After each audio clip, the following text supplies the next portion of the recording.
करुणामयी मातेश्वरी, आपकी कृपा से पुनः पृथ्वी हरी भरी हो गई, परंतु भूख से पीड़ित अपने पुत्रों के प्राणों की रक्षा करें माता। जल के बिना अन्न की कल्पना भी नहीं की जा सकती माता। बिना अन्न के भूख से तड़पते तड़पते निष्प्राण होते हुए अपने पुत्रों पर कृपा करें माता, दया करें। देखें माता, अपने पुत्रों की दुर्दशा देखें। दुर्गमासुर के अत्याचार और भूख से तड़प तड़प के निष्प्राण होते हुए अपने पुत्रों की दुर्दशा देखें माँ। दया करो मातेश्वरी, दया करो मातेश्वरी, कृपा करो मातेश्वरी, कृपा करो मातेश्वरी, रक्षा करो मातेश्वरी। जिस प्रकार मेरे शताक्षी स्वरूप ने पृथ्वी पर अपने अश्रु से जल की वर्षा की है, उसी प्रकार भूख से तड़प तड़प कर निष्प्राण होते पृथ्वीवासियों के प्राण की रक्षा के लिए मेरा शाकंभरी स्वरूप पृथ्वीवासियों को शाक, फल तथा वनस्पति प्रदान करेगा। शाकंभरी स्वरूप प्रकट हो।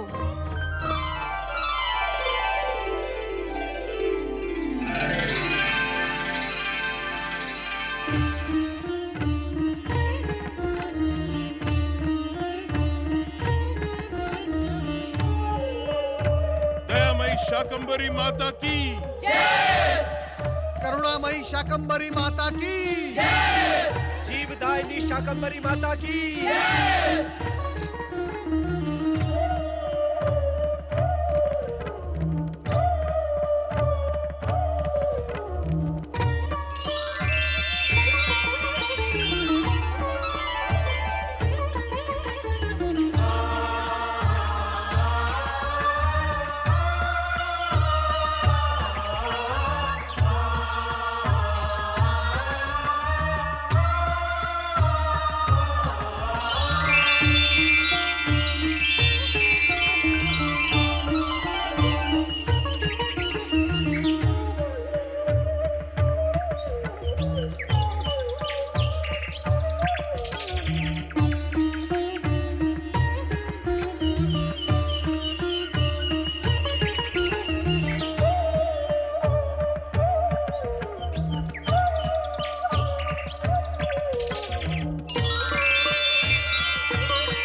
शाकंभरी माता की जय।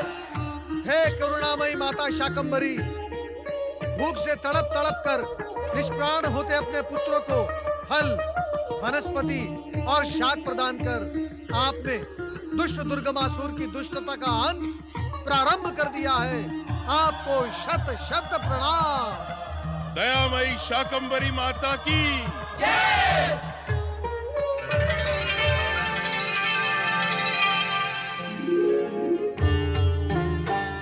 दयामयी माँ जगदम्बा, आपने यहाँ प्रकट होकर ये सिद्ध कर दिया कि आप सदा ही हम भक्तों पर दयालु रही हैं।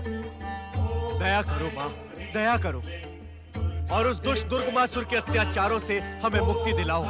हमें मुक्ति दिलाओ माँ, मुक्ति दिलाओ। हम मंद बुद्धि देवताओं के अपराध को क्षमा करें माता। हमें दुर्गमासुर के आतंक एवं अत्याचार से मुक्ति दिलाए। माता, दुष्ट दुर्गमासुर ने हम सब पर ही नहीं अपितु दिव्य ज्ञान के सागर वेदों पर भी भयानक अत्याचार किए हैं। उसे दंड दे माता, उसे दंड दे। माता, परमपिता ब्रह्मा जी से अनेक वरदान प्राप्त कर अतुल बल का स्वामी दुष्ट दुर्गमासुर परमपिता ब्रह्मा जी, श्री हरि विष्णु, भगवान भोलेनाथ तथा श्री गणेश से अवध्य है। उसका अंत केवल आप ही कर सकती हैं। हमारे जीवन की रक्षा करो माँ, हमारे जीवन की रक्षा करो माँ, हमारी रक्षा करो माता, हमारी रक्षा करो। त्राहिमाम, त्राहिमाम, त्राहिमाम। दुर्गमासुर का अंत कर हमें उसके आतंक से मुक्त करे माँ। आप सभी सुने, अब दुर्गमासुर का अंतकाल आ गया है।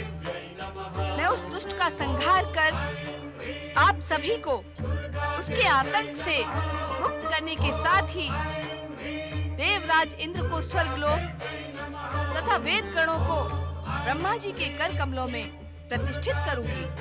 जगत जननी शिव शक्ति माँ जगदम्बा की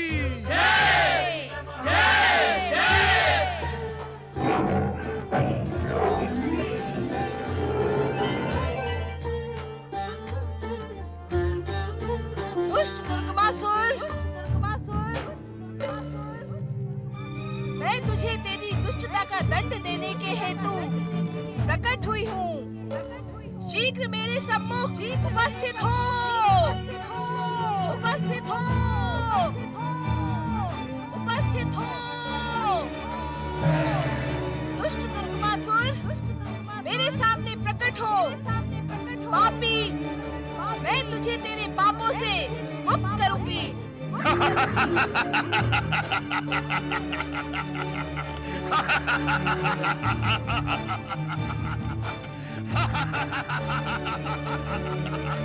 यूं मूर्खों की भांति अट्टहास न कर दुर्गमासुर। यदि साहस है तो मेरे सम्मुख उपस्थित हो।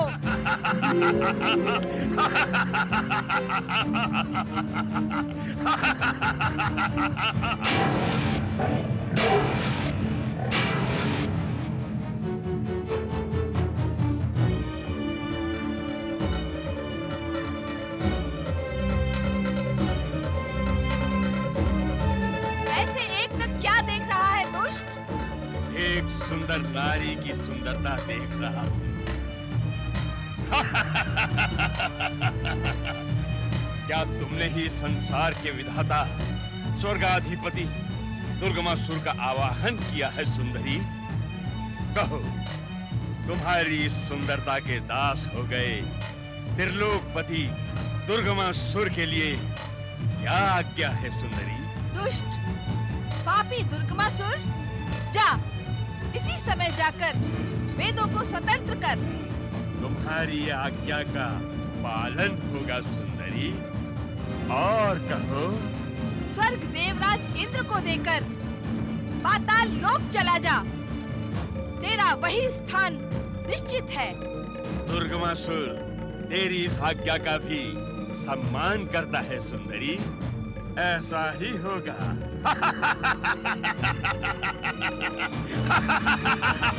तेरे साथ पाताल तो क्या, नर्क में रहना भी ये दुर्गमासुर सहज स्वीकार कर लेगा। किंतु ये तो बता सुंदरी, तू है कौन? मैं परात्पर ब्रह्म परमात्मा की आदि शक्ति हूँ। शक्ति? तो इस महाशक्तिशाली दुर्गमासुर की बन जा।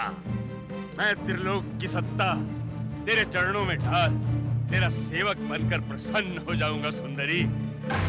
सुंदरी आ, मेरे पास आ सुंदरी।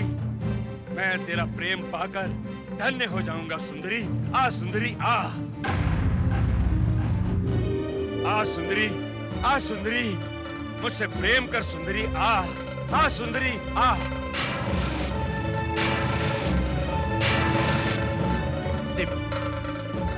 इस दुष्ट दुर्गमासुर के अपशब्दों को सुनकर भी शक्ति माता उसे दंडित क्यों नहीं करती?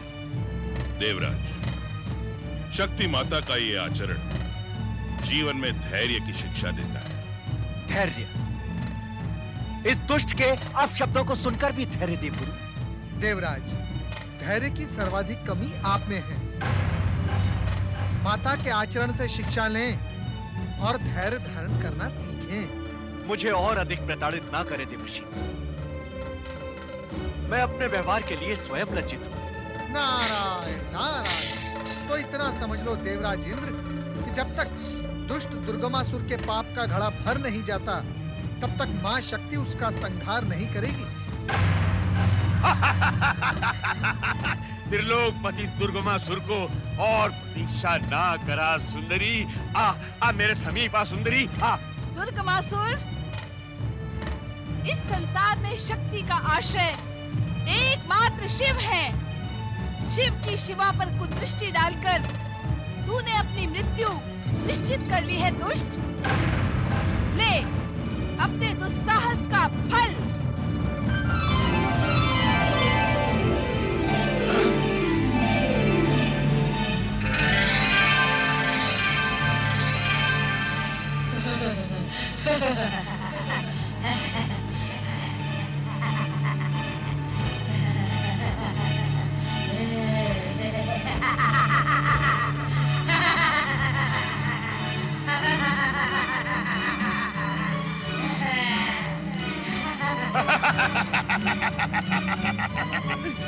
क्यों अपनी शक्ति का प्रदर्शन ना कर सुंदरी? मुझे ब्रह्मा ने अतुल्य शक्ति का वरदान प्रदान किया है। अब ये खेल रोक दे और आ मुझसे प्रेम कर सुंदरी, मुझसे प्रेम कर। प्रहार।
सुंदरी, मेरी अतुल्य वरदानी शक्तियों के सामने तेरी तुच्छ शक्तियां परास्त हो गई हैं।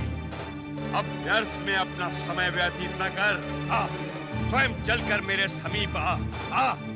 नहीं तो ये महापराक्रमी दुर्गमासुर तुझे बलपूर्वक अपने वश में कर लेगा और तब तू दुर्गमासुर की महारानी नहीं, वेदों के साथ पाताल लोक में उसकी बंदिनी होगी। अपनी हट छोड़ सुंदरी, मेरे समीप आ।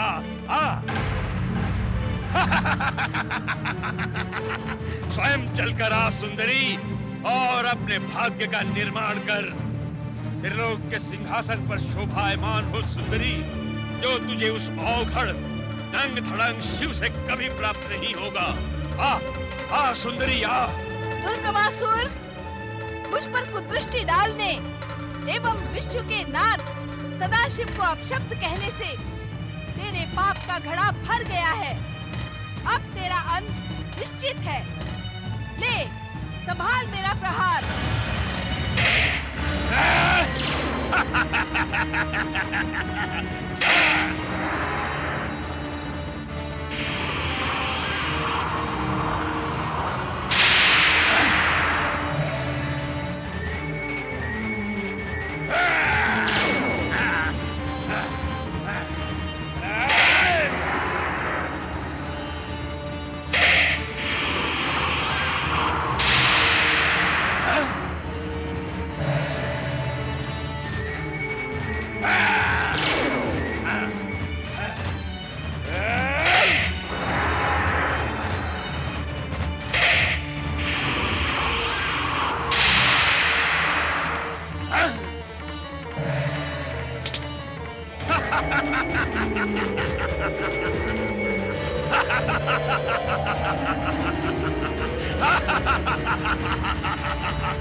मैं तुझे अपनी अतुल्य शक्तिशाली भुजाओं में पीस के रख दूंगा।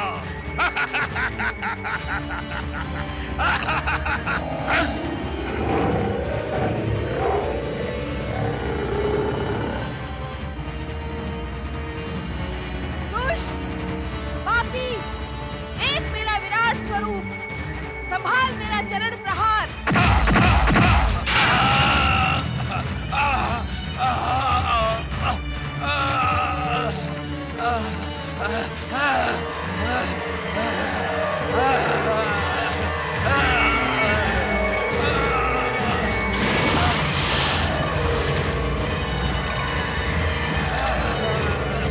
दुर्गमासुर संहारक माँ दुर्गा की जय जय जय।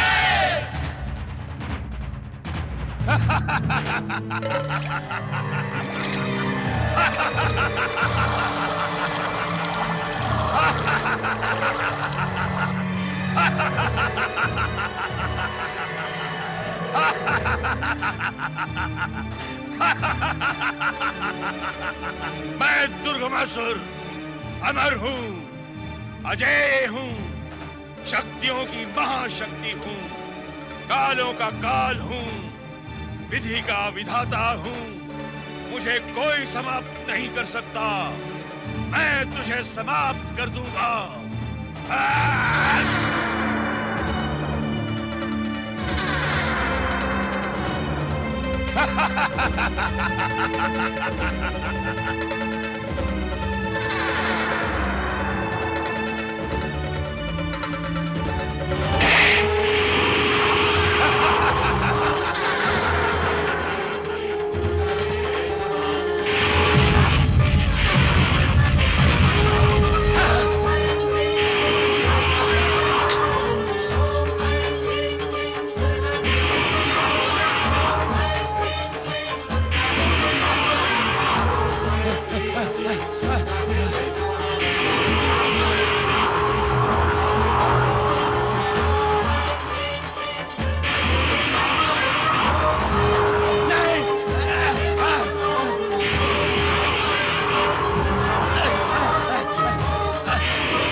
जगदम्बा, आपने दुष्ट दैत्य दुर्गमासुर का अंत कर हम सबको मुक्ति प्रदान की। आज से आपका दुर्गा नाम सार्थक हुआ। माता, आपके दुर्गा नाम की महिमा से हम सब भली भांति परिचित हैं।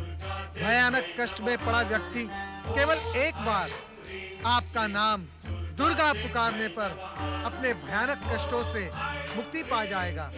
दुर्गमासुर संहारक शक्ति माता माँ जगदम्बा की देव रक्षक शक्ति माता की, दुर्गमासुर संहारक शक्ति माता जगदम्बा की।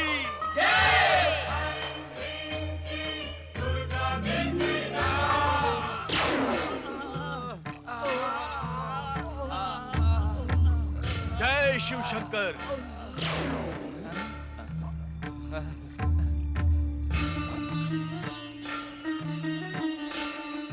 ज्ञान की समस्त धाराओं, वेद शक्तियों, आपको कष्ट पहुंचाने का दोषी मैं हूं। मुझे क्षमा की नहीं, दंड की आवश्यकता है। ऋग्वेद, यजुर्वेद, अथर्ववेद, साम, मुझे दंड दीजिए, दंड दीजिए मुझे। नहीं दैत्य गुरु, आपने स्वयं दंड की अभिलाषा करके अपने पापों को क्षम्य बना लिया है। दंड से बड़ा होता है प्रायश्चित, इसलिए स्वयं आप अपने पापों का प्रायश्चित करें दैत्य गुरु। भगवान शिव शंकर अपने भक्तों से कभी रुष्ट नहीं होते। आप उन्हीं की आराधना करें, वे अवश्य आपका उद्धार करेंगे। वे शरणागत वत्सल हैं। प्रायश्चित भाव से प्रकट होने वाले महापापी को क्षमा कर देना ही वेद ज्ञान है दैत्य गुरु। जय शिव शंकर। शक्ति स्वरूपा माता पार्वती की जय। परार्थ पर ब्रह्म परमेश्वर शिव शंकर की जय। ओम नमः शिवाय। दिव्य ज्ञान की शक्ति वेद गणों, दुष्ट दैत्य दुर्गमासुर ने जिस प्रकार आपको अपमानित और प्रताड़ित किया है, उसके लिए हमें दुख है। स्वामी, इस स्थिति का मुझे पूर्व अनुमान था। मैंने वरदान से पहले ही दुर्गमासुर का अंत करने का आग्रह किया था। देवी पार्वती, उस विषय को तो स्वयं भोलेनाथ ने पहले ही स्पष्ट कर दिया था। एक तपस्वी को उसकी तपस्या के प्रतिफल से वंचित करना हम त्रिदेवों के कर्तव्य के विरुद्ध है। हम दुर्गमासुर को वरदान में वेद प्रदान करने को विवश थे। ब्रह्मदेव, त्रिशक्तियों के कर्तव्य से मैं स्वयं अलग नहीं हूँ। अपनी बात स्पष्ट करें देवी पार्वती। स्वामी, हम सब तपस्वी को उसकी तपस्या का प्रतिफल देने के लिए विवश हैं। किंतु जब हम किसी भी तपस्वी को वरदान देते हैं, तो एक बंधन अवश्य लगा दें। कैसा बंधन दीदी? कि उन्होंने यदि वरदान में प्राप्त दिव्य शक्तियों का दुरुपयोग किया, तो उनकी वरदानी शक्ति नष्ट हो जाएगी। हम देवी पार्वती के कथन से पूर्ण सहमत हैं।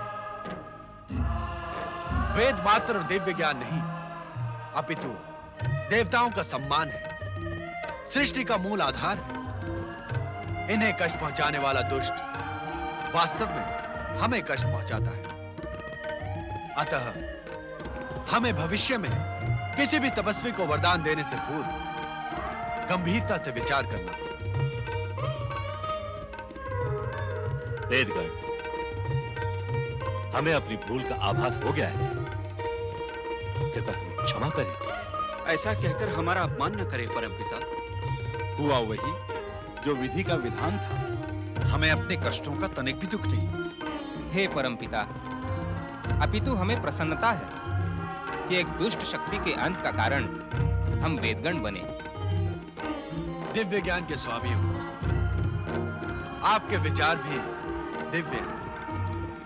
अब आप सभी ब्रह्मदेव के कर कमलों को पुनः सुशोभित करें। नमः शिवाय।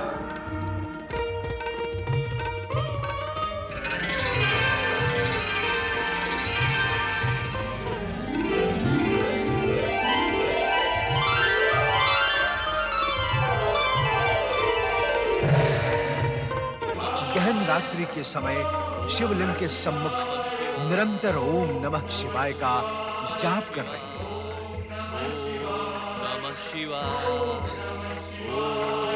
नमः शिवाय, ओम नमः शिवाय, ओम नमः शिवाय, ओम नमः शिवाय, ओम नमः शिवाय, ओम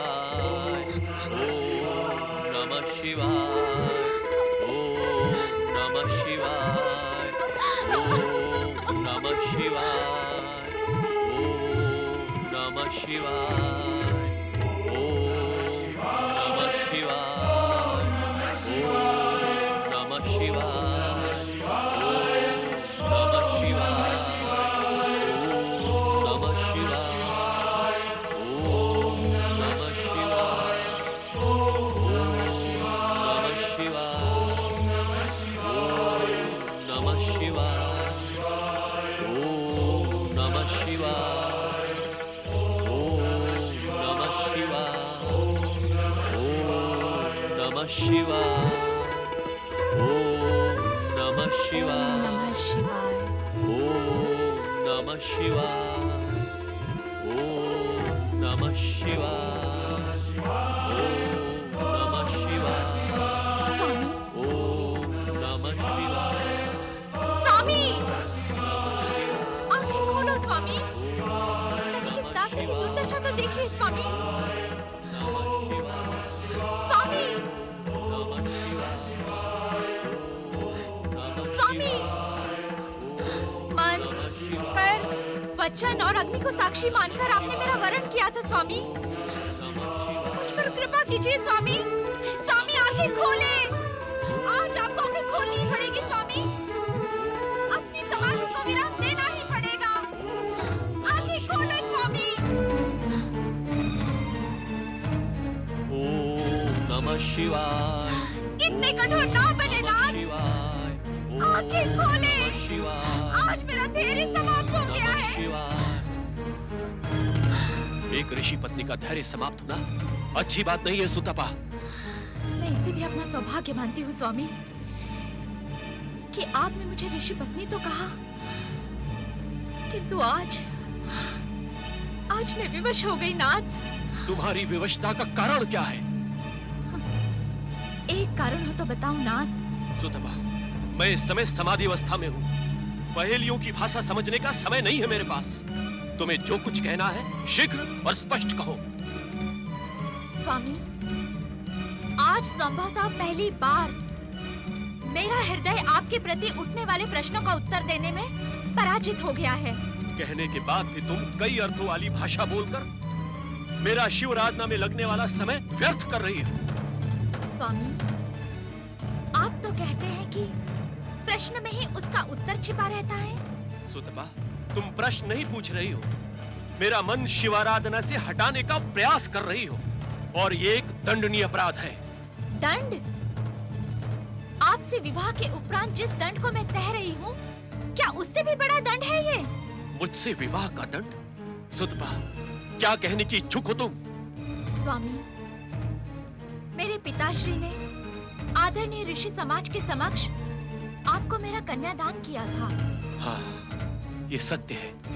तो क्या ये सत्य नहीं कि विवाह के दिन से आज तक आपने मुझे एकाकी उपेक्षित जीवन जीने को विवश किया है? सुतपा, और क्या ये सत्य नहीं है कि एक ऋषि के रूप में महान आदर प्राप्त करने वाले आप एक गृहस्थ के रूप में हर तरह से पराजित हुए हैं? सुतपा! यदि आपको ब्रह्मचर्य में ही लगे रहना था, तो आपने विवाह किया ही क्यों? क्या भविष्य के इस प्रश्न का आपके पास कोई उत्तर है स्वामी? प्रिय सुतपा, सुमुखी, विवाह करने के पीछे मेरी इच्छा से बड़ी थी तुम्हारी कामना। मैंने तो आजीवन विवाह न करने का निर्णय ले लिया था सुतपा, किंतु तुमने मुझसे विवाह करने का हठ ठान लिया था, और तुम्हारे हठ के आगे मैं और तुम्हारे पिता विवश हो गए थे। मैं असत्य तो नहीं कह रहा ना? नहीं स्वामी। विवाह के उपरांत मैं तुमसे अनुमति लेकर इस निर्जन वन प्रदेश में शिवाराधना के उद्देश्य से चला है। मेरे जीवन का एकमात्र उद्देश्य है अपनी तपस्या से भोले शंकर को प्रसन्न करना, किंतु आज तुम मेरी तपस्या में बाधा डालकर अपयश और पाप की भागी बन रही हो। ये सत्य है ना कि मैंने आपसे विवाह करने का हठ किया था, जिसका उद्देश्य था संसार के कल्याण के लिए आप जैसा तेजस्वी पुत्र प्राप्त करना, किंतु विवाह के दिन से आज तक आपने मेरे उद्देश्य का सम्मान नहीं किया, मेरी इच्छाओं को स्वीकार नहीं किया आपने। ये तुम क्या कह रही हो सुतपा? मैं सत्य कह रही हूँ नाथ। मैं सोचती थी कि एक न एक दिन आप अवश्य मेरी भावनाओं को समझते हुए अपने पतिव्रत धर्म का निर्वाह करेंगे, किंतु आप जैसे ब्रह्मचारी पहले थे, वैसे ही विवाह के उपरांत भी बने रहे। सत्य तो ये है सुतपा, विवाह में मेरी तनिक भी रुचि नहीं थी। मैं मात्र शिव दर्शन और शिवलोक की आकांक्षा में हूं, किंतु मुझसे तुम्हारा दुख भी नहीं देखा जाता, क्योंकि दुख देना ऋषियों का स्वभाव नहीं होता। अर्थात? सुतपा, मेरे अखंड ब्रह्मचर्य व्रत को समाप्त होने में मात्र 1 माह शेष है, और इस समय कृपा करके मेरी तपस्या में बाधा न डालो। यदि शिव इच्छा हुई तो इसके उपरांत मैं तुम्हारा दुख दूर करने का प्रयास करूंगा। शिव इच्छा? आज आप मुझे इस प्रकार एक तक क्यों देख रहे हैं स्वामी? देवी, हम देख रहे हैं कि आज तुम्हारा सुंदर मुख जगदम्बा के करुणापूर्ण आभा के स्थान पर पति के प्रति उमड़ते हुए प्रेम से दमक रहा है। क्या हम इसका कारण जान सकते हैं? तो अंतर्यामी है स्वामी। मेरे मन में उठने वाले हर भाव से परिचित हैं। फिर उसे मेरे शब्दों में सुनने की लालसा क्यों? देवी, आपके शब्द सुनने के आकर्षण और लालसा में मनुष्य लोक के प्राणी सारा जीवन काट देते हैं, किंतु आपके शब्दों को सुनने का सौभाग्य किसी अत्यंत प्रिय को ही प्राप्त होता है। आप मेरे मन के भाव को जानकर परिहास कर रहे हैं? परिहास नहीं देवी, ये सत्य है, तथा आपके मन में उठने वाले भाव के अनुकूल। अर्थात देवी, आज तुम्हारे मन में उस समय की स्मृतियां जागृत हो गई हैं, जो विवाह के पश्चात हमने एकांत में रहकर एक साथ व्यतीत किए। सच तो यह है देवी कि उन सुंदर स्मृतियों का स्मरण कर हम भी कभी-कभी अपने ध्यान से विचलित हो जाते हैं।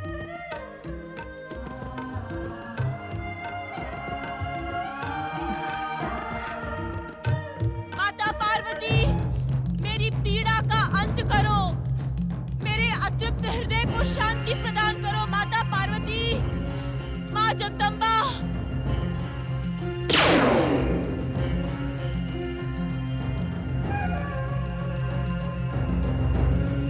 ओम ऐं ह्रीं क्लीं शक्ति माताय नमः।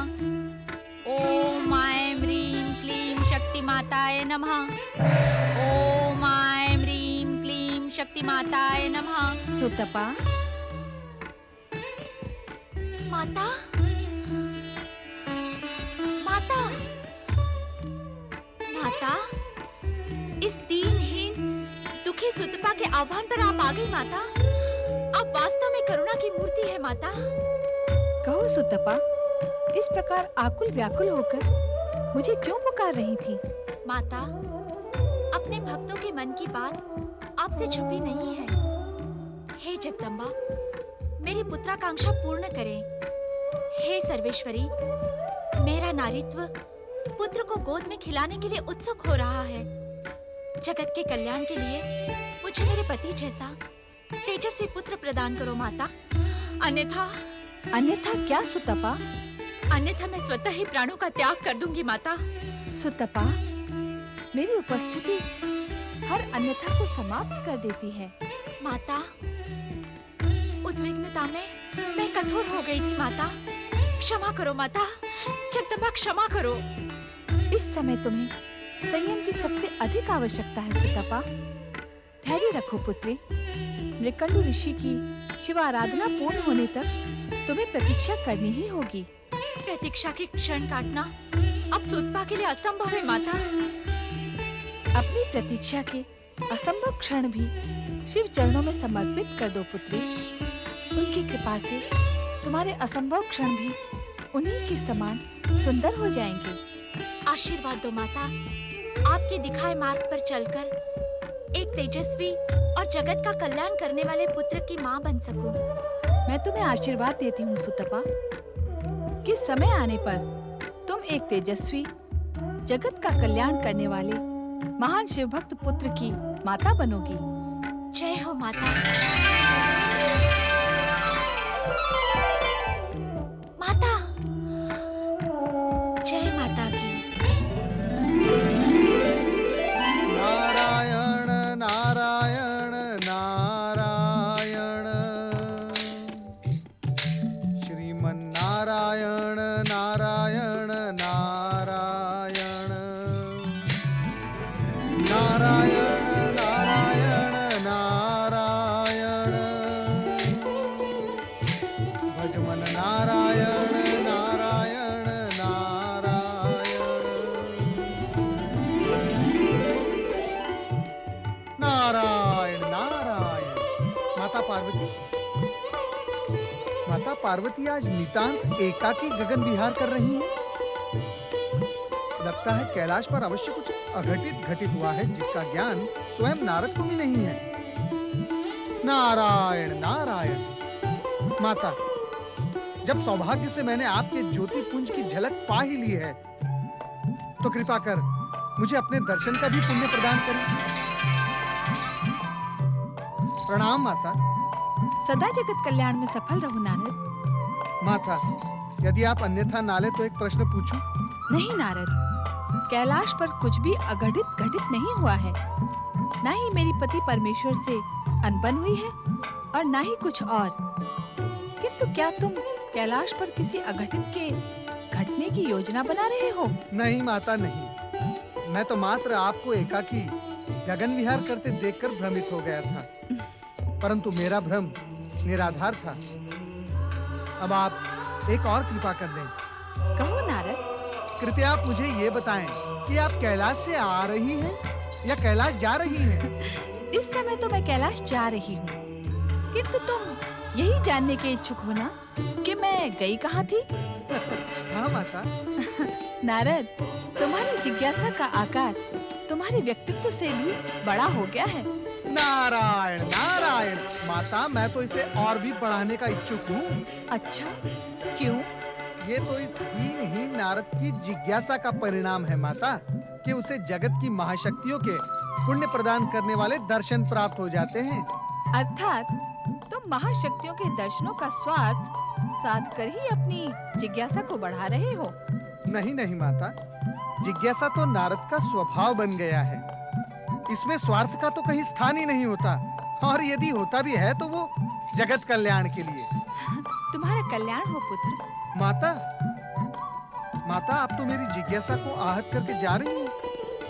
स्वयं आप मुझे ये बताने वाली थी कि आप कहाँ से आ रही हैं। नारद, मैं मृकंडु ऋषि की पत्नी सुतपा की वेदना शांत करके आ रही हूँ, किंतु अपने वचन से आज संभवतः प्रथम बार मैं स्वयं संतुष्ट नहीं हूँ। ये आप क्या कह रही हैं सर्वेश्वरी? सत्य कह रही हूँ नारद। महान शिव भक्त मृकंडु ऋषि ब्रह्मचर्य व्रत का पालन करते हुए अविराम शिव आराधना में लगे हैं, तथा उनकी पत्नी सुतपा एक तेजस्वी पुत्र की माँ बनने की इच्छुक है। आज नहीं तो कल ऋषि मृकंडु की तपस्या पूर्ण होगी ही माता। क्या तब तक ऋषि पत्नी धैर्य धारण नहीं कर सकती? उनका धैर्य संयम से ऊपर पहुँच गया है नारद। स्त्री के लिए पुत्र प्राप्ति की इच्छा को धैर्य की सीमा में बांधा नहीं जा सकता। तब क्या होगा माता? लगता है शिव इच्छा के बिना मेरा सुतपा को दिया हुआ वचन पूर्ण नहीं होगा। अर्थात माता? अर्थात जब तक भोलेनाथ स्वयं मृकंडु ऋषि को प्रेरित नहीं करेंगे, तब तक मेरा वचन पूर्ण नहीं होगा नारद। माता, भगवान भोलेनाथ तो सर्वज्ञ हैं, अंतर्यामी हैं। वे अवश्य ही हमारा ये वार्तालाप सुन रहे होंगे। शिव जी की कृपा से ऐसा ही हो नारद।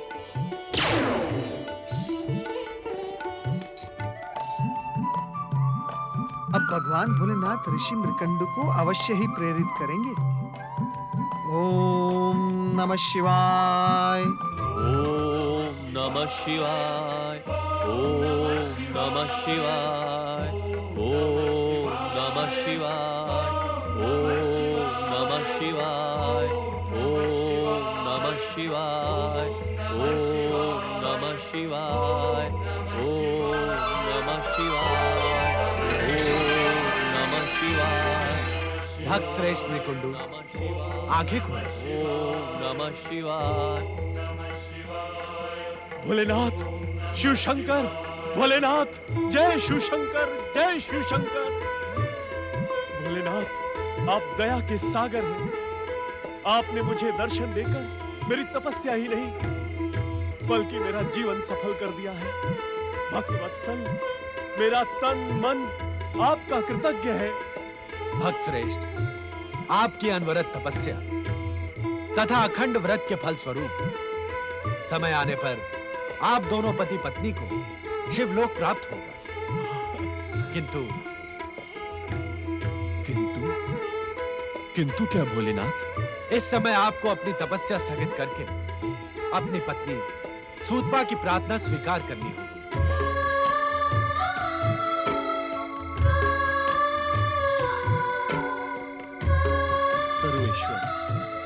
आप जानते हैं, गृहस्थ आश्रम में मेरी कोई रुचि नहीं है, और वैसे भी इस समय में तपस्या के साथ साथ ब्रह्मचर्य व्रत के संकल्प की डोर से बंधा हूं। भक्त मृकुंडु, ऐसा लगता है कि आप भक्ति की डोर से अधिक हठ योग की डोर से बंधे हैं। भोलेनाथ, ये आप क्या कह रहे हैं? हम सत्य कह रहे हैं भक्त मृकुंडू।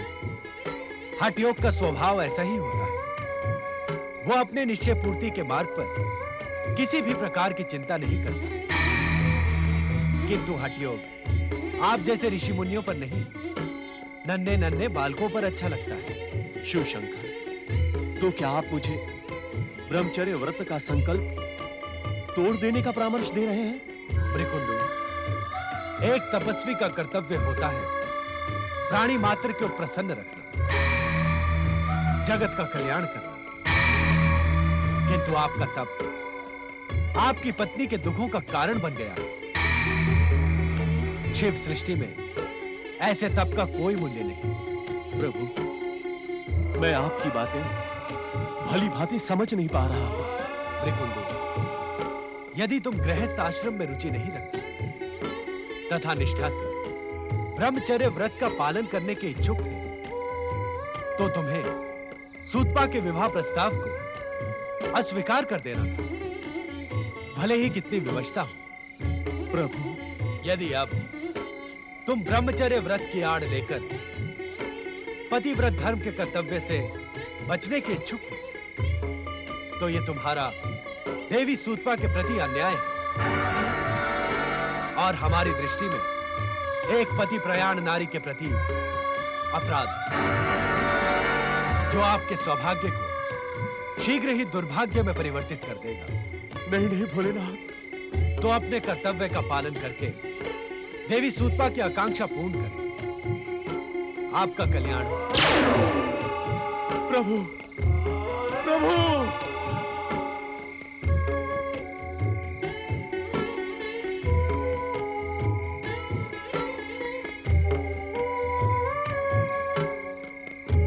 नारायण नारायण नारायण। प्रणाम परमपिता। प्रणाम माता। नारद, इस समय तुम जो प्रश्न लेकर आए हो, हम उसी पर चिंतन कर रहे हैं। ये तो मैं जानता ही था परमपिता कि आप उसी विषय पर चिंतन कर रहे थे, अन्यथा आप इतनी सहजता से अपनी समाधि पर विराम कैसे लगाते? परमपिता, क्या माता पार्वती का वचन पूर्ण हो गया? नारद, देवी पार्वती शक्ति स्वरूपा है। उनके श्रीमुख से निकला हुआ हर शब्द वचन होता है। उसके पूर्ण न होने का तो प्रश्न ही नहीं उठता। तो क्या ऋषि मृकंडू अपना संकल्प तोड़ देंगे?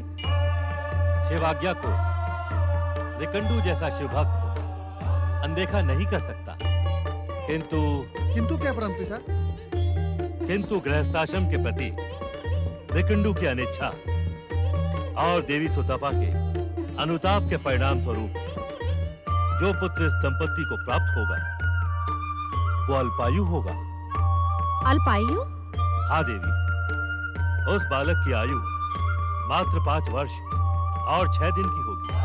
अल्पायु पुत्र पाकर उन दोनों का संताप और भी बढ़ जाएगा स्वामी। हाँ परमपिता, ऐसा पुत्र होने से तो पुत्र ना होना ही अच्छा है। नारद, मृत्युलोक में जन्म लेने वाला हर प्राणी अपने पूर्व जन्म के कर्मों से बंधा रहता है, और इस बालक के जन्म में तो मृकंडू और सुतपा की वर्तमान परिस्थितियां और समस्याएं भी जुड़ गई हैं। परमपिता, ऋषि मृकंडू भगवान भोलेनाथ के परम भक्त हैं। नियंता के उन पर ऐसे तीखे प्रहार नारद स्वीकार नहीं कर पा रहा है।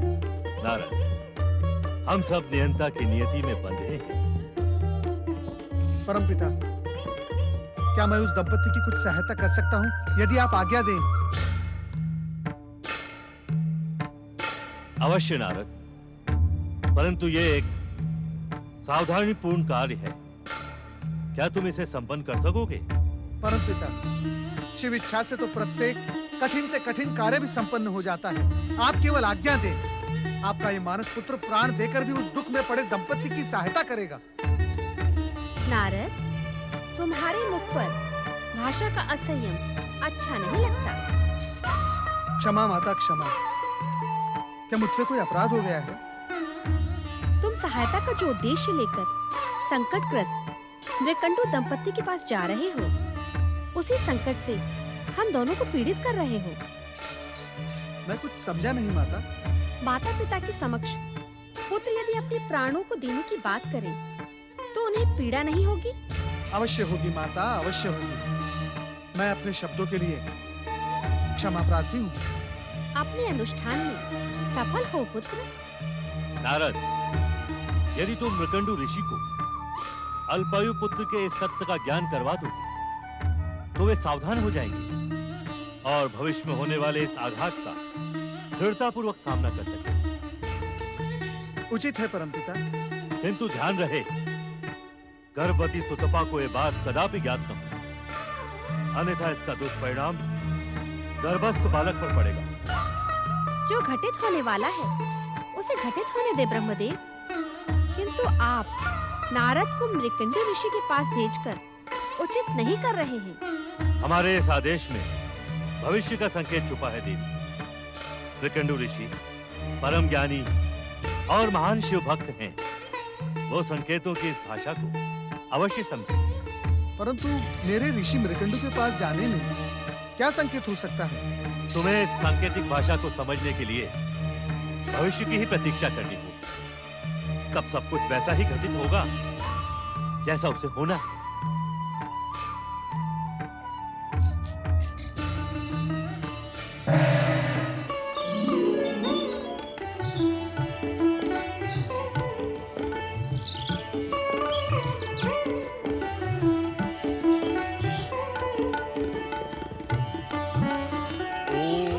नमः शिवाय, ओम नमः शिवाय, ओम नमः शिवाय, ओम नमः शिवाय, ओम नमः शिवाय, ओम नारायण नारायण। देवर्षि नारद, आप यहाँ हमारे आश्रम में, हमारा जीवन धन्य हो गया। परम शिव भक्त ऋषि मृकंडू, आपकी तपस्या से, अखंड तपस्या से प्रसन्न होकर जगत की महाशक्तियां भगवान भोलेनाथ और माता पार्वती की अत्यंत कृपा आपके इस आश्रम पर छाई हुई है। मैं तो उनका अनुचर मात्र हूं। उन महाशक्तियों का अनुचर होना भी सौभाग्य की बात है देवर्षि नारद। वैसे आपकी उपस्थिति तो सदैव कल्याण और प्रसन्नता का संकेत मानी जाती है। ऋषिवर, जीवन में प्रत्येक क्षण सदैव एक सा नहीं होता। प्रसन्नता से दैदीप्य रहने वाले आपके श्रीमुख पर छाई गंभीरता आज कुछ अन्य संकेत कर रही है देवर्षि नारद।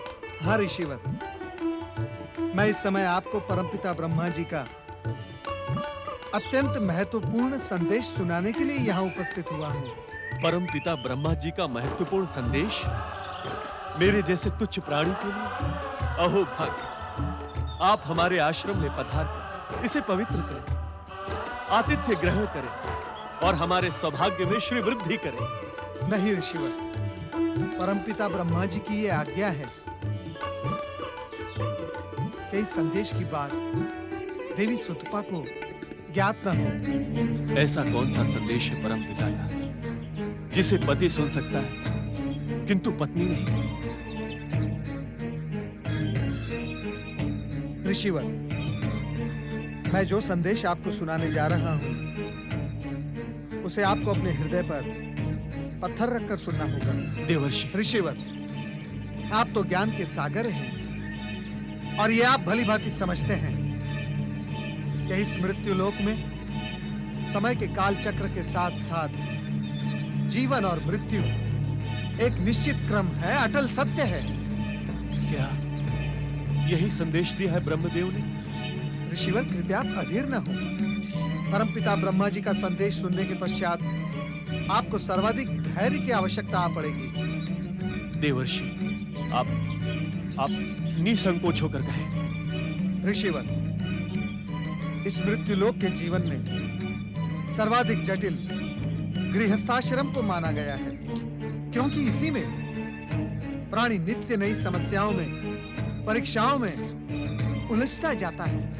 देवर्षि, आप भूमिका न बनाएं। ब्रह्मदेव का संदेश स्पष्ट कहें। स्पष्ट इतना कठोर है ऋषिवर कि उसे कह पाने के लिए स्वयं मैं शब्द नहीं जुटा पा रहा हूं। कठोर से कठोर संदेश सुनने के लिए मैं प्रस्तुत हूं। कहें देवर्षि, आपको मेरी सौगंध है।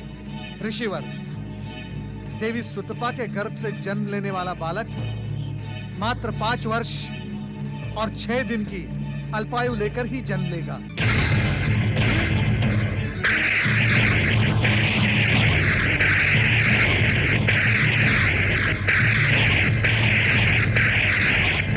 किंतु ऐसा क्यों? हमने ऐसा कौन सा पाप किया है जो हमें अल्पायु पुत्र प्राप्त होगा? ये विधाता का मेरे साथ अन्याय है। अन्याय, अन्याय, अन्याय। ऋषिवर, आप ज्ञानी हैं और परम शिव भक्त हैं। भला विधाता को दोष देके क्या लाभ? संकट की इस घड़ी में आप अपने आराध्य भगवान भोलेनाथ की आराधना करें। वे अवश्य आपको इस आघात को सहन करने की शक्ति प्रदान करेंगे। क्षमा करें देवर्षि, मुझे ये ब्रह्मलीला कुछ समझ में नहीं आई। ये आघातपूर्ण संदेश मुझ तक पहुंचाने का क्या लाभ मिलेगा ब्रह्मदेव को? इस संदेश से पुत्र जन्म का सारा उत्साह समाप्त हो गया, समाप्त हो गया।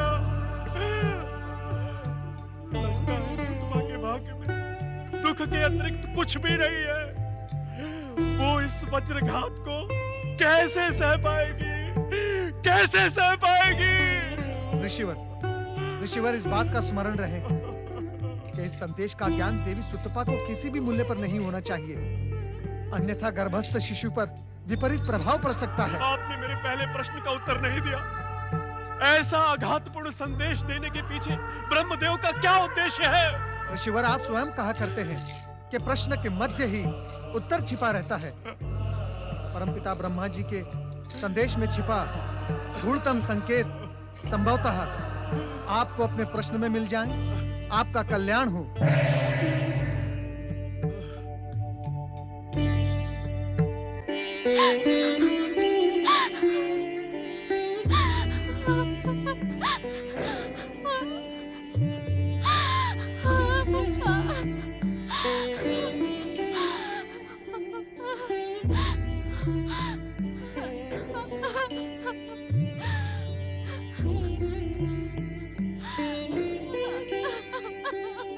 लगता है तुमने ब्रह्मदेव का भेजा हुआ संदेश नारद के माध्यम से सुन लिया है।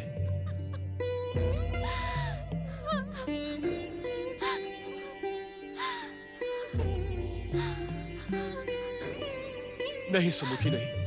ये समय रोकर व्यर्थ व्यतीत करने का नहीं है, अपितु रो नहीं तो और क्या करूं स्वामी? संभवतः विधाता मेरे भाग्य में हंसना लिखना ही भूल गया। माता पार्वती की पूजा से मुझे पुत्र प्राप्ति का आशीर्वाद मिला। आपने भी लंबे समय तक शिव आराधना कर उन्हें प्रसन्न किया। क्या प्रसन्नता का परिणाम ये अल्पायु पुत्र है? क्या पूजा, प्रार्थना, आराधना एवं तपस्या का यही प्रतिफल मिलता है? उत्तर दे स्वामी। ये प्रश्न आपसे आपकी पत्नी सुतपा नहीं, अपितु जन्म लेने वाले बालक की माँ पूछ रही है। उत्तर दे स्वामी। यदि अब भी आपने उत्तर नहीं दिया, तो भविष्य में कोई माँ, कोई पिता पुत्र प्राप्ति के लिए प्रार्थना नहीं करेगा। अपितु विधाता के इस घोर अन्याय पर उंगली उठाकर प्रश्न पूछेगा, नियंता पर आरोप लगाएगा। सुतपा, नियंता के नियमों से हम सब बंधे हैं, किंतु प्रश्न उठाने से अथवा नियंता पर आरोप लगाकर दुर्भाग्य के सिवा हमें कुछ नहीं मिलेगा। मुझे अपने पुत्र की आयु के समक्ष किसी भी दुर्भाग्य का भय नहीं है स्वामी, और जिसका दुर्भाग्य होगा वो दुर्भाग्य से भय करेगा। मेरे जीवन में तो नियंता सौभाग्य लिखना ही भूल गया। इतनी अधीर न हो सुतपा, हमें भविष्य में आने वाली विपदा को दृढ़ता पूर्वक स्वीकार करना है। जन्म लेने वाले बालक को थोड़े ही समय में अधिक से अधिक प्रसन्न रखने का प्रयास करना है। उसकी हर इच्छा को पूर्ण करना है। संभवतः विधाता की यही इच्छा है देवी। आप विधाता की इच्छा को स्वीकार करें। मैं उनके विरुद्ध संघर्ष का शंखनाद करने जा रही हूँ। मैं अपने पुत्र को कदापि अल्पायु नहीं रहने दूंगी। सुतपा, शिव आज्ञा के बाद मुझे तुम पर और तुम्हारी एकनिष्ठ भक्ति पर गर्व हुआ था। उस गर्व को खंडित न करो देवी। ये आप क्या कह रहे हैं नाथ? हाँ देवी, मैं सत्य कह रहा हूँ। आज तक विधाता से कोई नहीं लड़ पाया। होनी तो होकर रहती है ना। तो मैं क्या करूं स्वामी? जिस बच्चे की कामना में पहाड़ सा जीवन काट दिया, उसे पाकर भी नहीं स्वामी, ये असंभव है। ये घोर अत्याचार है। समझ में नहीं आता कि इतना क्रूर संदेश भेजकर ब्रह्मदेव को क्या मिला। इस संदेश के पीछे छिपे गुप्त संकेत की भाषा समझो सुतपा। गुप्त संकेत? हाँ प्रिय, पहले मैं भी तुम्हारी तरह उत्तेजित हो गया था, किंतु अब संकेत की भाषा समझ में आने लगी। स्पष्ट कहे स्वामी, किस संकेत की बात कर रहे हैं आप? सुतपा, माता पार्वती ने स्वयं तुम्हें एक महान शिव भक्त पुत्र का आशीर्वाद दिया। स्वयं भोलेनाथ ने मुझे दर्शन देकर गृहस्थ आश्रम की प्रेरणा दी। और इससे भी महत्वपूर्ण बात यह है कि ब्रह्मदेव ने जो संदेश मात्र मेरे लिए भेजा था, तुम्हारे कानों तक पहुंच गया। हाँ, मैंने देवर्षि नारद को ये कहते हुए स्वयं सुना था। सुतपा, ब्रह्मदेव की आज्ञा के उपरांत ये संदेश तुम्हारे कानों तक पहुंच गया। ब्रह्मदेव की अनिच्छा पर यह संदेश तुम नहीं सुन सकती थी। इसमें अवश्य विधाता की कोई लीला है, जो हमें संदेश के माध्यम से समय रहते ही सचेत करने की इच्छुक है। क्या विधाता की लीला के रहस्य को आप समझ गए हैं? नहीं देवी, महाशक्तियों की लीला के गूढ़तम रहस्य को समझना हमारे लिए असंभव है। तब हमें क्या करना होगा? अपना भावी जीवन शिव चरणों में समर्पित कर उनसे कृपा की प्रार्थना करनी होगी। भोलेनाथ कभी अपने भक्तों को निराश नहीं करते। अब विलंब ना करें स्वामी, चले। कहाँ? हमें समय व्यर्थ ना गवाकर इसी क्षण से शिव आराधना प्रारंभ करनी होगी।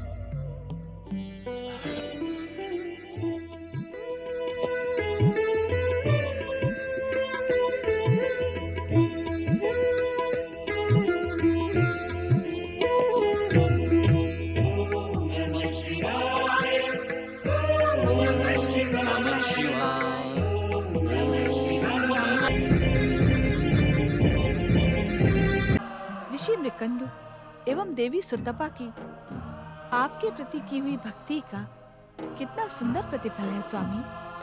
भक्ति का प्रतिफल सदा सुंदर ही होता है देवी। ये मुझसे अधिक कौन जान सकता है स्वामी। आपके प्रति एकनिष्ठ भक्ति से ये साधारण सी पर्वत पुत्री शिव प्रिया शिवा बन गई। शिवा, भक्त का स्थान तो भगवान से भी ऊंचा होता है। भक्तों को आपसे अधिक सम्मान और कौन दे सकता है स्वामी। इसीलिए तो आप भोलेनाथ कहलाते हैं। हाँ, संभवतः इसीलिए भोलेनाथ के अतीत में भस्मासुर जैसे भक्तों का भी नाम है। क्या बात है देवी, आपने हमारे परिहास का कोई प्रत्युत्तर नहीं दिया। परमेश्वर, आनंद अपने संपूर्ण स्वरूप में आप पर सदैव विराजता है, परंतु परिहास आपका स्वभाव नहीं। ऐसा लगता है आपका ये परिहास भविष्य के किसी गूढ़ विषय की ओर संकेत है। देवी, भस्मासुर का नाम सुनते ही आप बहुत सशंकित हो जाती हैं। नहीं स्वामी, ये संशय भस्मासुर के उल्लेख से उत्पन्न नहीं हुआ है। स्वामी, एक बात बताएं, मेरे वचन की रक्षा के लिए आपने मृकंडु ऋषि को गृहस्थ आश्रम की जो प्रेरणा दी, उससे उन्हें मार्कंडेय जैसा पुत्र प्राप्त हुआ है। ये मार्कंडेय आगे चलकर देवी, मार्कंडेय अभी मात्र 5 वर्ष का है। उसके माता पिता उसकी बाल लीलाओं को देख देख कर निहाल हो रहे हैं। अभी उसके भविष्य की चर्चा का क्या उद्देश्य? भोलेनाथ, मैं इस समय उसी उद्देश्य को लेकर यहाँ उपस्थित हुआ हूँ। नारद, तुम्हारी इस समय उपस्थिति इस बात का प्रमाण है कि विकंडु नंदन मार्कंडेय के साथ कुछ अघटित घट रहा है। हाँ माता, हंसता खेलता, फूलों सा कोमल, गंगा से भी पवित्र सुकुमार मार्कंडेय नियंता के नियति पाश में उलझकर मुरझा जाएगा। नारद, इस विषय पर इतनी दीर्घ चर्चा की क्या आवश्यकता है? वो बालक जो कुछ भी अपने भाग्य में लिखा कर लाया वो तो उसे भोगना ही पड़ेगा। मृत्युलोक में जन्म लेने वाले हर प्राणी के लिए ये अटल नियम है। इसलिए ये व्यर्थ की चिंता छोड़ो, कोई अन्य समाचार सुनो। स्वामी, नारद क्या कहने के इच्छुक हैं? ये तो सुन ले। नहीं माता, नहीं। संभवतः भगवान भोलेनाथ उचित कह रहे हैं। जिन बातों का उद्देश्य निर्धारित हो गया हो उन पर व्यर्थ चर्चा करके क्या लाभ। अब आप मुझे आज्ञा दें। स्वामी, ऐसा लगता है मार्कंडेय के संबंध में कुछ बातें आप मुझसे छिपा रहे हैं। आप तो हर विषय में मुझसे चर्चा करके मुझे सुख प्रदान करते हैं, किंतु आपका संदेह अनुचित नहीं है, किंतु यह संदेह प्रेम के मार्ग को अवरुद्ध करता है। स्वामी, हाँ देवी, मार्कंडेय के विषय में चर्चा की आज्ञा न देने का एकमात्र कारण यही है कि नियंता ने उसकी नियति निर्धारित कर दी है, जिस पर उद्विग्न होने की आवश्यकता नहीं। समय आने पर आपको सभी कुछ ज्ञात हो जाएगा।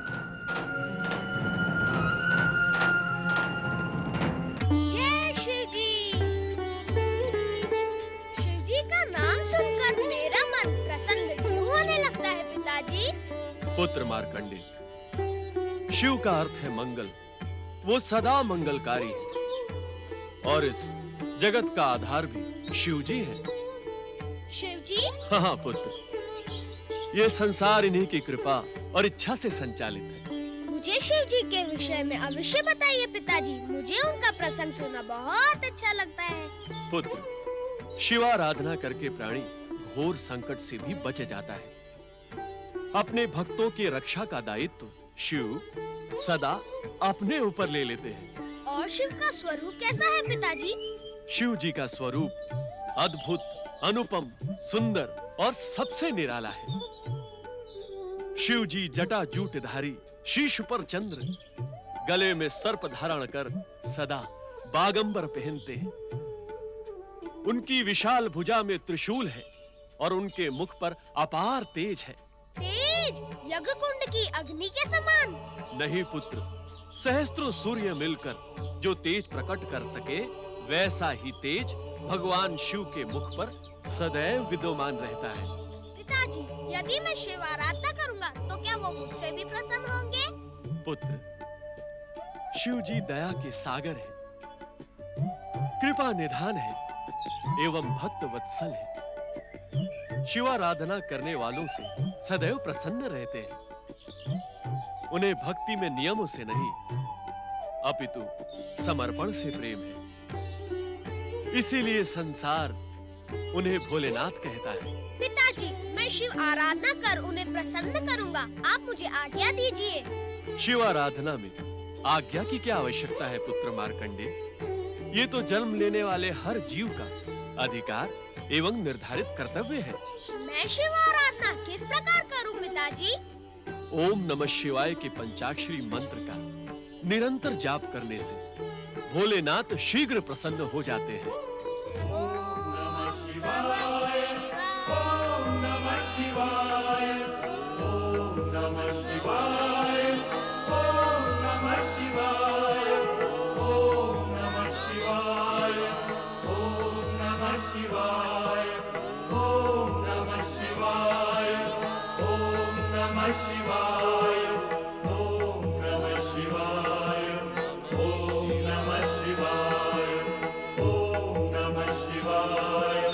Om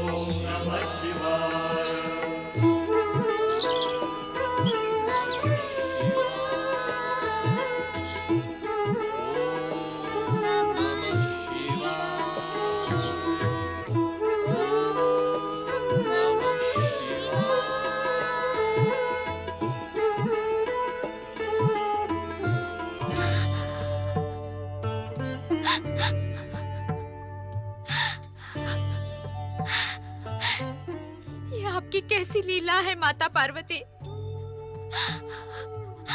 आपकी कृपा व आशीर्वाद से मुझे मार्कंडेय मिला।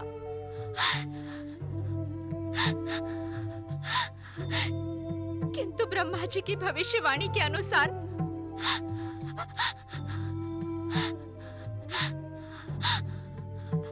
आज उसकी आयु का अंतिम दिन है। मैं उसका वियोग नहीं सह पाऊंगी। मेरे पुत्र पर कोई संकट आए उससे पहले ही मैं अपने प्राण त्याग दूंगी।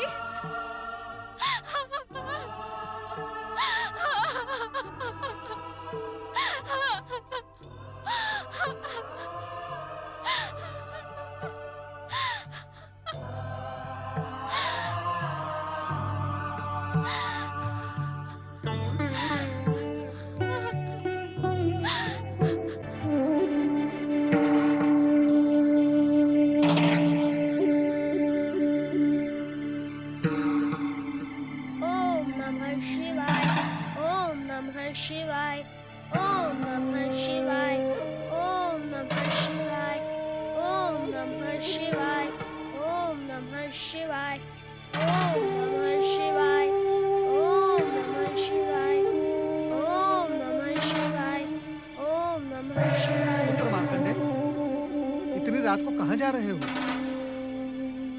ओम नमः शिवाय, ओम नमः शिवाय, ओम नमः शिवाय, ओम नमः शिवाय, ओम नमः शिवाय। पुत्र मार्कंडेय, शिवाय। क्या तुम्हें इस भयानक वन प्रदेश के हिंसक पशुओं का तनिक भी भय नहीं लगता? ओम नमः शिवाय, ओम नमः शिवाय, ओम नमः शिवाय, ओम नमः शिवाय। वत्स, क्या तुम्हें अपनी अल्पायु के विषय में कुछ पता है? क्या इसी भय से तुम अपने माता पिता और आश्रम को त्याग कर जा रहे हो? आप कौन हैं तात? और मेरी मृत्यु के विषय में आप कैसे जानते हैं? क्योंकि ये दुखद समाचार मैंने ही तुम्हारे पिता ऋषि मृकंडु को सुनाया था और इसी कारणवश मैं आज तुम्हारे सम्मुख प्रकट हुआ हूँ। अपनी अल्पायु का रहस्य तो मैं जानता हूँ तात। आपके यहाँ आने का क्या यही उद्देश्य है? नहीं पुत्र, नहीं। मैं तो केवल तुम्हें ये बताने का इच्छुक हूँ कि भगवान भोलेनाथ की निष्ठा पूर्वक आराधना करने से संसार का बड़े से बड़ा दुख भी दूर हो जाता है। यह मैं भली बात से जानता हूँ तात। इस समय मैं उन्हीं की आराधना करने जा रहा हूँ, किंतु संभवतः आप ये रहस्य नहीं जानते। ये तुम क्या कह रहे हो पुत्र? सत्य कह रहा हूँ। अपनी बात को स्पष्ट कहो पुत्र। तात, यदि आप ये रहस्य जानते होते तो मुझसे ये प्रश्न कदापि न पूछते कि तुम्हें इस भयानक वन प्रदेश के हिंसक जंगली पशुओं से भय नहीं लगता? ये तो स्वाभाविक प्रश्न है पुत्र। नहीं तात, नहीं। शिव आराधना करने वालों को जंगली पशु तो क्या काल से भी भय नहीं लगता। धन्य है तुम्हें तुम्हारे पिता ऋषि मृकंडु का दिया हुआ ज्ञान। धन्य है पुत्र, मैं तुमसे पराजित हुआ। मैं तुम्हारी सहायता करने का इच्छुक हूँ। इस समय मुझे सहायता की नहीं, सहानुभूति की आवश्यकता है तात। सहानुभूति? हाँ तात, मैं नहीं जानता कि आप कौन हैं, किंतु यदि मेरे प्रति तनिक भी सहानुभूति है तो मेरे विषय में मेरी माँ और पिताजी को कुछ न बताना। प्रणाम। ओम नमः शिवाय, ओम नमः शिवाय, ओम नमः शिवाय, ओम नमः शिवाय। धन्य है तुम्हारी अपने माता पिता के प्रति भक्ति और धन्य है तुम्हारी भगवान भोलेनाथ के प्रति निष्ठा। अब तुम्हारी अल्पायु और मृत्यु के काल का संघर्ष बहुत ही रोचक होगा। नारायण नारायण। भोलेनाथ, आपसे अधिक चमत्कारी इस संसार में दूसरा कोई नहीं है। भोलेनाथ कुछ ऐसा चमत्कार करें कि आने वाले कल का सूर्योदय बालक मार्कंडेय के जीवन में आपकी भक्ति का नया प्रकाश लेकर आए। नारायण नारायण। धर्मराज यमदेव की जय हो, जय हो, जय हो। कहो चित्रगुप्त, आपकी लेखा बही किसके प्राण हरने का संदेश देती है? ये संदेश महाक्रूर है धर्मराज। महाक्रूर। हाँ धर्मराज, महान शिव भक्त मृकंड पुत्र मार्कंडेय के जीवन का अंतिम समय आ पहुंचा है। मृत्यु प्राणी लोक का सबसे बड़ा सत्य है चित्रगुप्त, इसीलिए उसे मृत्यु लोक अथवा यमलोक कहते हैं। और हम यमराज हैं। यम अर्थात नियम, नियम का पालन अर्थात प्राणों का हरना। प्राण हरना हमारा कर्तव्य है। कर्तव्य में भावनाओं की नहीं, पुरुषार्थ की आवश्यकता होती है। जानता हूं यमदेव, आप मार्कंडेय के प्राण हर लाने का प्रबंध करें। उचित है। यमदूतों, महाराज यमदेव की जय हो। पृथ्वी लोक जाओ, मृकंडु पुत्र मार्कंडेय के प्राण लेकर अविलंब यमलोक लौटो। जो आज्ञा स्वामी।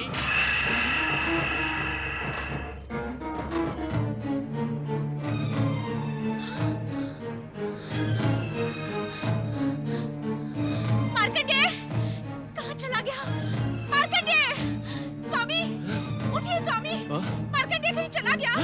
उसे ढूंढ कर लाइए स्वामी, अन्यथा मैं रो रो कर इसी समय अपने प्राण त्याग दूंगी। उसे ढूंढ कर लाइए स्वामी। हे शिव शंकर, भोलेनाथ दया करे। भोलेनाथ, शिव शंकर, भोलेनाथ, शिव शंकर। पुत्र मार्कंडेय, कहाँ हो तुम? हे शिव शंकर, मेरा प्रिय पुत्र मार्कंडेय कहाँ गया? पुत्र मार्कंडेय!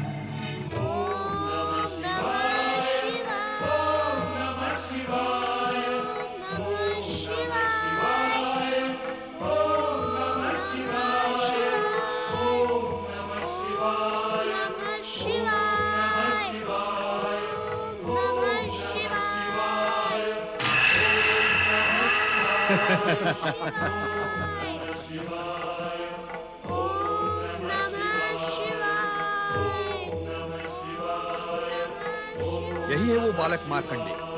ओम नमः शिवाय। इसकी आयु पूरी हुई, चलो इसके प्राण हरते हैं। किंतु ये तो निष्ठापूर्वक शिव आराधना कर रहा है। ओम नमः शिवाय। शिव आराधना हमें हमारे कर्म से विमुख नहीं कर सकती है मित्र। उस पर मृत्यु पाश फेंको। नमः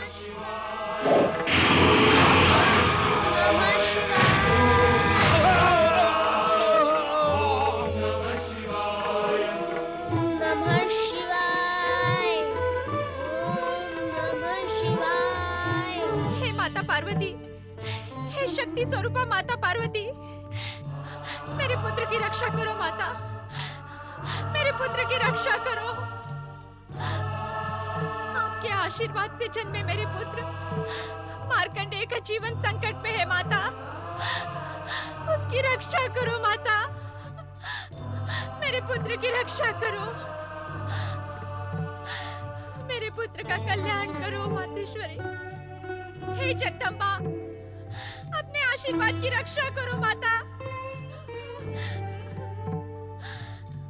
हे माता पार्वती, हे शक्ति स्वरूपा माता पार्वती, मेरे पुत्र की रक्षा करो माता, करुणा की मूर्ति माता पार्वती।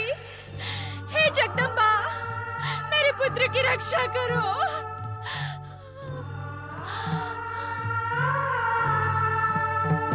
सुतपा, निश्चिंत रहो, मैं आ रही हूँ। मुझे जाने की आज्ञा दीजिए स्वामी। सूतपा के पास जा रही हो देवी? हाँ स्वामी, एक माँ की वेदना एक माँ ही जान सकती है। स्त्री के जीवन में सबसे महत्वपूर्ण होता है मातृत्व। यदि उसका मातृत्व संकट में पड़ जाए तो स्त्री का जीवन दुख के सागर में डूब जाता है। देवी, इस संसार में माँ के हृदय में करुणा और मातृत्व का जो संचार है उसका केंद्र तुम ही हो। इसीलिए जगत के प्राणी तुम्हें जगदम्बा कहते हैं। स्वामी, बातों में कहीं मार्कंडेय के प्राण संकट में न पड़ जाएं। मुझे जाने की आज्ञा दे। नहीं देवी, वहां जाने से कोई कार्य सिद्ध नहीं होगा। वहां न जाना ही उचित होगा। एक माँ की वेदना असहनीय होती है स्वामी। मुझे स्वयं जाकर उसे आश्वस्त करना ही होगा, अन्यथा क्या देवी? अन्यथा मार्कंडेय के जीवन पर आए संकट से वो पतिव्रता मात्र तुझे आहत होकर कहीं नियति को ही शापित न कर दे। ऐसा कुछ नहीं होगा देवी, घटेगा वही जो विधान है। इस स्थिति में मैं क्या करूं भोलेनाथ? सुतपा की व्यथा से मैं स्वयं बहुत चिंतित हूँ। मृकंडू दंपति तथा मार्कंडेय की चिंता हम पर छोड़ दो।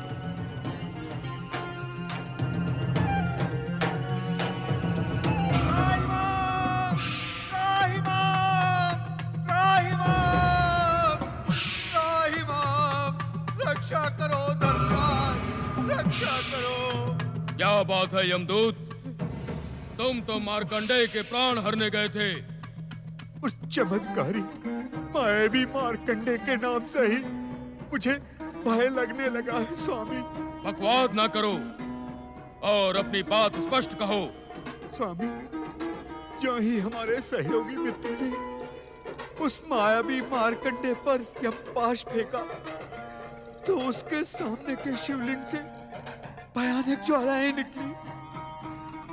यमपाश ने पलटकर हम पर ही प्रहार किया। मेरा मित्र यमदूत अभी भी वहां अचेत पड़ा है। मुझे विश्वास नहीं होता कि तुम सत्य कह रहे हो। आज तक ऐसा कभी नहीं हुआ कि यमदूत प्राण लिए बिना लौटे हों। ये अक्षर से सत्य है स्वामी। शांत रहो। तुम्हारी पराजय ने यमलोक की परंपरा को कलंकित किया है, जिससे हम अधिक चिंतित हैं। अब हम स्वयं मायावी मार्कंडेय के प्राण हरने जाएंगे। स्वामी आप? हाँ, हम। यदि सृष्टि के नियमों से खिलवाड़ किया गया तो तीनों लोकों में अराजकता फैल जाएगी। प्राणी के मृत्यु में एक क्षण का विलंब भी सृष्टि की व्यवस्था को अस्त व्यस्त कर देगा। पाश, हम स्वयं जाएंगे। चित्रगुप्त जी, मुझे विश्वास नहीं होता कि स्वयं यमदेव भी उस मायावी चमत्कारी मार्कंडेय के प्राण हर पाएंगे। दूत, मृत्यु से आज तक मृत्युलोक में जन्म लेने वाला कोई भी बच नहीं पाया है। होगा वही जो नियंता की इच्छा होगी। नारायण नारायण। परमपिता, अपने पुत्र नारद का प्रणाम स्वीकार करें। कहो नारद, क्या समाचार लेकर आए? समाचार नहीं परमपिता, मैं आज प्रार्थना लेकर आया हूँ। प्रार्थना? अवश्य कहो मेरे मानस पुत्र। परमपिता, निर्दोष बालक मार्कंडेय की अल्पायु के अभिशाप का अंत करके कृपया आप उसे दीर्घ आयु का आशीर्वाद प्रदान करें। नहीं नारद, नहीं। मैं स्वयं ऐसा नहीं कर सकता। क्यों? क्यों परमपिता, क्यों? उस निर्दोष निष्पाप बालक पर इतना क्रूर अत्याचार क्यों परमपिता? यह अत्याचार नहीं है। है परमपिता, है। वो बालक मेधावी, परम ज्ञानी, तेजस्वी है। उसे मिलने के पश्चात मुझे उसमें जगत कल्याण की अपूर्व ज्योति के दर्शन हुए परमपिता। इन सब के उपरांत भी वो नियंता की नियति और विधाता के विधान से अछूता नहीं है। किंतु परमपिता, जगत कल्याण को साक्षी मानकर नियंता की नीति और विधाता का विधान परिवर्तित भी तो हो सकता है ना? नहीं नारद, नहीं। नियंता स्वयं यदि अपने नियमों में परिवर्तन करने लगे तो इस सृष्टि में अनर्थ हो जाएगा। किंतु परमपिता, जगत कल्याण भी तो। नारद, जगत कल्याण से भी महत्वपूर्ण है नियति और विधान, क्योंकि विधान के संकट में पड़ने से ये जगत ही संकट में पड़ जाएगा।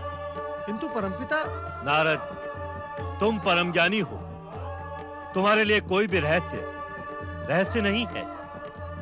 मार्कंडेय के अल्पायु, उसके पूर्व जन्म के कर्मों एवं उसके पिता मृकंडू की उसे जन्म देने की अनिच्छा का परिणाम है।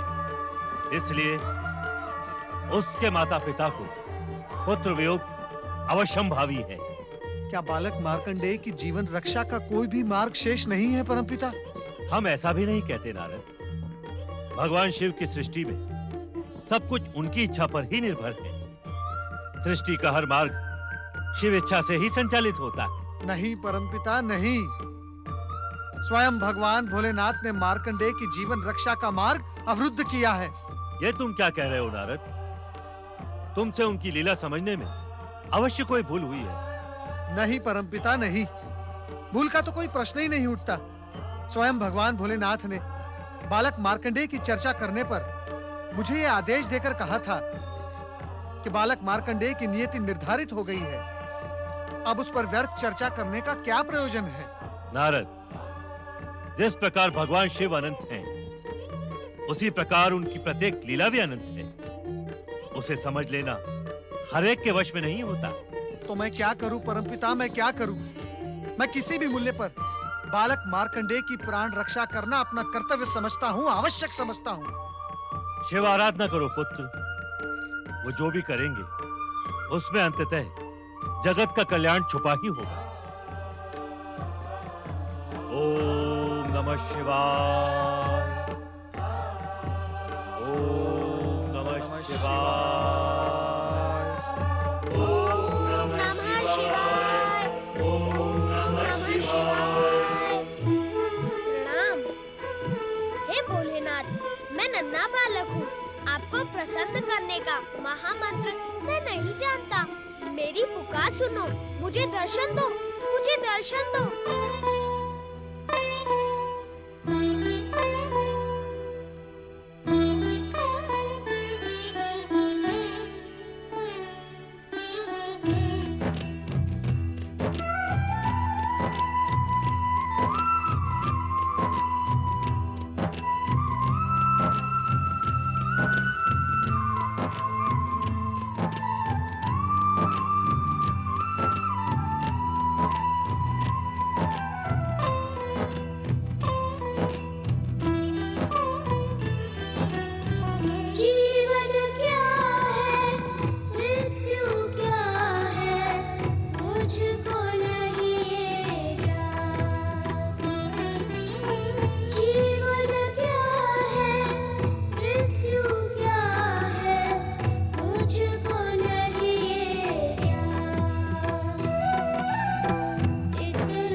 पुत्र मार्कंडेय, पुत्र मार्कंडेय, पुत्र मार्कंडेय, कहाँ हो तुम? हे भोलेनाथ, दया करे भोलेनाथ।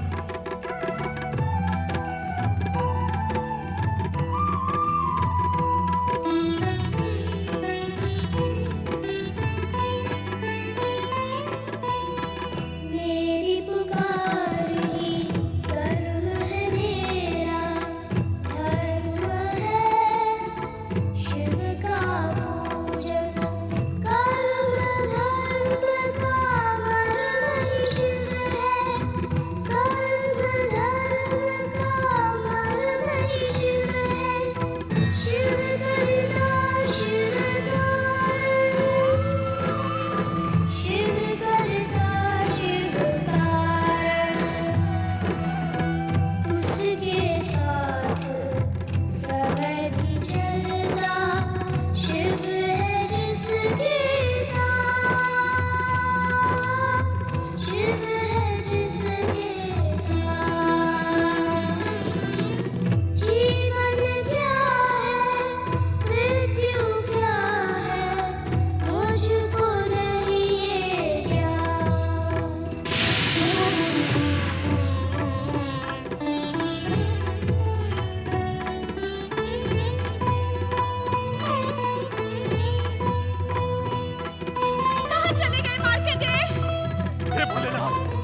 रक्षा करे।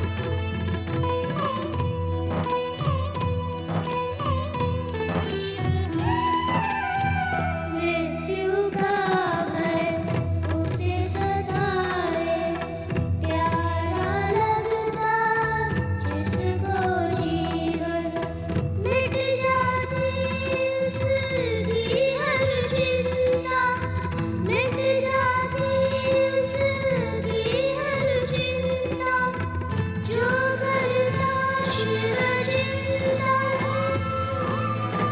जो करता शिव चिंतन, हर सौभाग्य का हाथ है उसपे, जिस पे शिव का हाथ, जिस पे शिव का हाथ।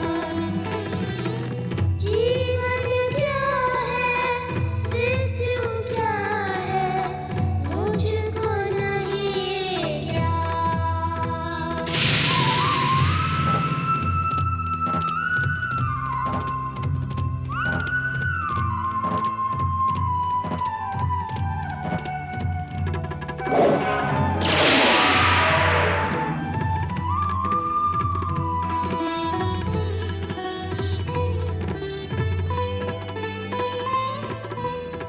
प्रभु दयामय, दया करके अब तो दर्शन मुझको दे दो।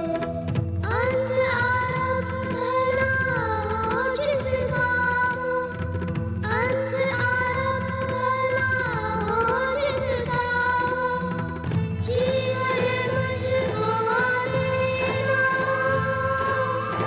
जीवन मुझको दे दो। अपने इस नन्हे बालक की विनती सुन लो ना, विनती सुन लो ना। जीवन क्या है, मृत्यु क्या है, मुझको नहीं ये ज्ञान। कितना ज्ञात है, दर्शन चाहूं आपके भोलेनाथ, दर्शन भोलेनाथ, दर्शन भोलेनाथ, दर्शन भोलेनाथ।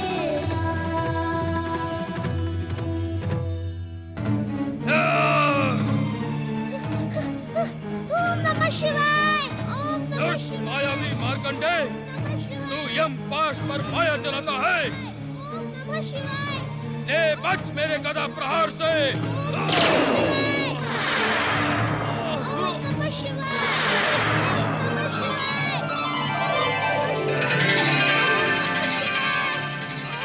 यमराज, प्रभु भोलेनाथ, निष्ठापूर्वक शिव आराधना करने वाले बालक मार्कंडे पर प्रहार करने का तुम्हारा साहस कैसे हुआ?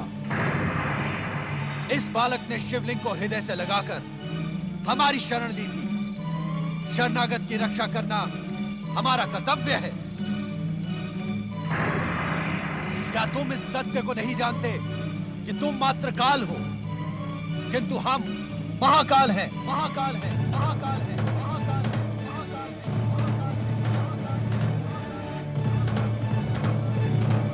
यमराज, प्रभु भोलेनाथ, निष्ठापूर्वक शिव आराधना करने वाले बालक मार्कंडे पर प्रहार करने का तुम्हारा साहस कैसे हुआ? इस बालक ने शिवलिंग को हृदय से लगाकर हमारी शरण ली थी। शरणागत की रक्षा करना हमारा कर्तव्य है। क्या तुम इस सत्य को नहीं जानते कि तुम मात्र काल हो, किंतु हम महाकाल हैं?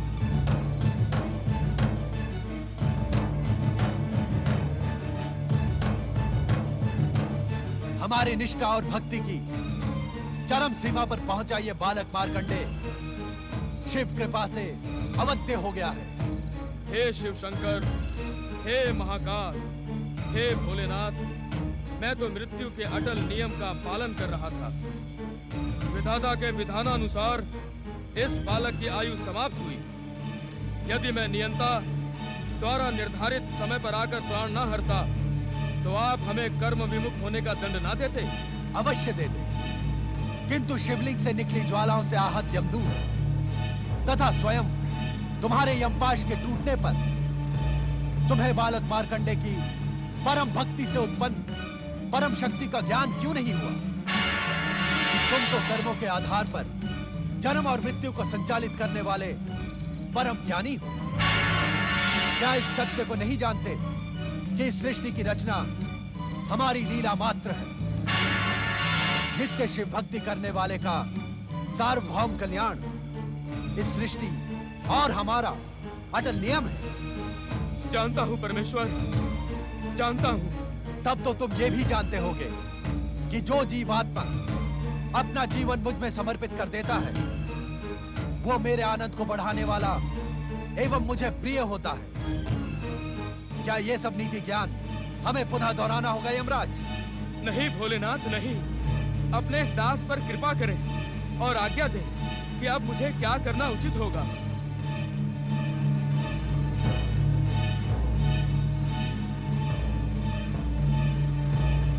यमराज, मार्कंडे के माता पिता के पुण्य प्रभाव एवं जन्म से ही शिव निष्ठा के कारण अब यह बालक अल्पायु रहा ही नहीं। इसकी अल्पायु का अभिशाप समाप्त हो गया। किंतु विधाता के विधान के अनुसार इसकी अल्पायु स्पष्ट है भोलेनाथ। किंतु उसी विधान में यह भी स्पष्ट लिखा है कि अल्पायु पूर्ण होने पर आप इसके प्राण हरने आएंगे। उसी समय हम दोनों उपस्थित होकर न केवल इसके अभिशाप को समाप्त कर इसे दीर्घायु प्रदान करेंगे, अपितु इसे अमरता का वरदान भी देंगे। किंतु चित्रगुप्त के आलेख में आपके मृत्यु लेखाकार चित्रगुप्त ने मार्कंडे के अल्पायु होने का विवरण तो अपने पृष्ठों में लिख दिया, किंतु हम दोनों के आगमन की बात लिखना वो भूल गया। ये भूल अक्षम्य अपराध है यमदेव। अब मेरे लिए क्या आज्ञा है स्वामी? अब आप यमलोक लौट जाएं तथा वहां की व्यवस्था नियंत्रित करें। आपके आलेखों में त्रुटि सृष्टि के अनर्थ का कारण बन सकती है। हमें विश्वास है कि भविष्य में कभी आप कर्म विमुख नहीं होंगे। इस उद्दंडता के लिए मुझे क्षमा करें भोलेनाथ। भविष्य में ऐसा कभी नहीं होगा। प्रणाम भोलेनाथ। प्रणाम माता पार्वती। प्रणाम परम शिव भक्त मार्कंडे।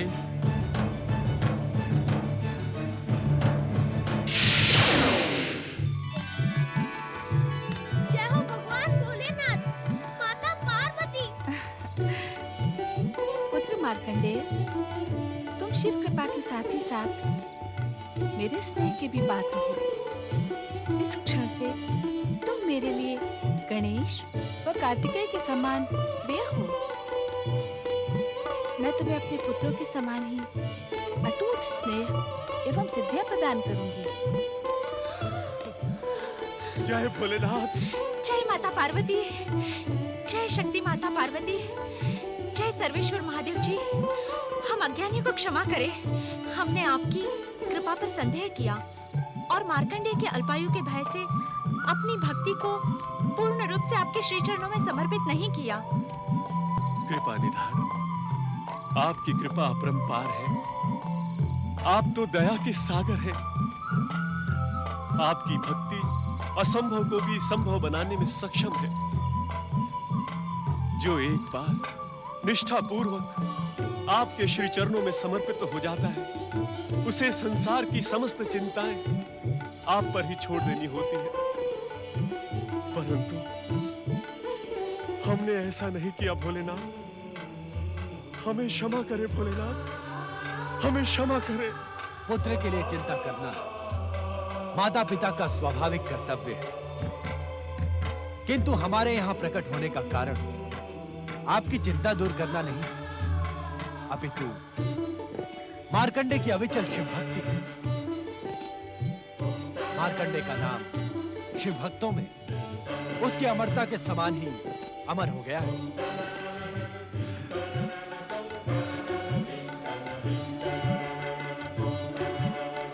पुत्र मार्कंडेय, तुम मेरी विशेष कृपा के अधिकारी बन गए हो। माता, आपके चरणों में एक विनम्र निवेदन प्रस्तुत करने का इच्छुक हूँ माता। अवश्य पुत्र। माता, दुष्ट दैत्यों का अंत करने वाली आपके शक्ति स्वरूप की कथा मुझे बहुत प्रिय है माता। शांत क्यों हो गए मार्कंडे? अपनी इच्छा निसंकोच कहो। यदि आप दोनों का आशीर्वाद हो तो मैं माता की दया, माया और शक्ति स्वरूप का वर्णन एक ग्रंथ के रूप में लोक कल्याण के उद्देश्य से करने का इच्छुक हूँ। तुम्हारी कल्पना एवं इच्छा अत्यंत सुंदर है पुत्र मार्कंडे। इसे साकार करने के लिए हम तुम्हें आशीर्वाद देते हैं कि तुम्हारे द्वारा रचित ग्रंथ न केवल मार्कंडे पुराण के रूप में जगत विख्यात होगा, अपितु आने वाले भविष्य में शक्ति स्वरूपा दुर्गा के भक्तों की भक्ति एवं प्रेरणा का स्रोत बनेगा। पुत्र मार्कंडेय, भविष्य में तुम्हारे द्वारा रचित मार्कंडेय पुराण का मनन, पाठन एवं श्रवण करने वाला व्यक्ति मेरी विशेष कृपा का अधिकारी एवं मेरा परम भक्त कहलाएगा।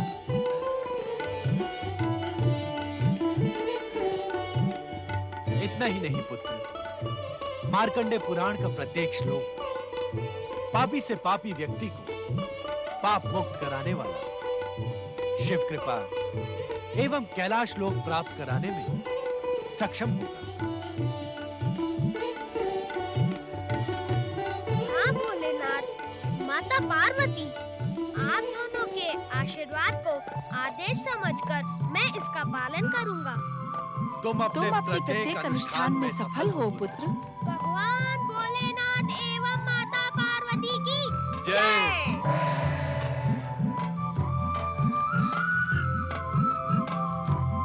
पुत्र मार्कंडे की जय। शिवाय ओम नमः शिवाय ओम नमः शिवाय ओम नमः शिवाय ओम नमः शिवाय। पति परमेश्वराय नमो नमः। शक्ति स्वरूपा माता पार्वती की जय। कृपा निदान भगवान भोलेनाथ की जय।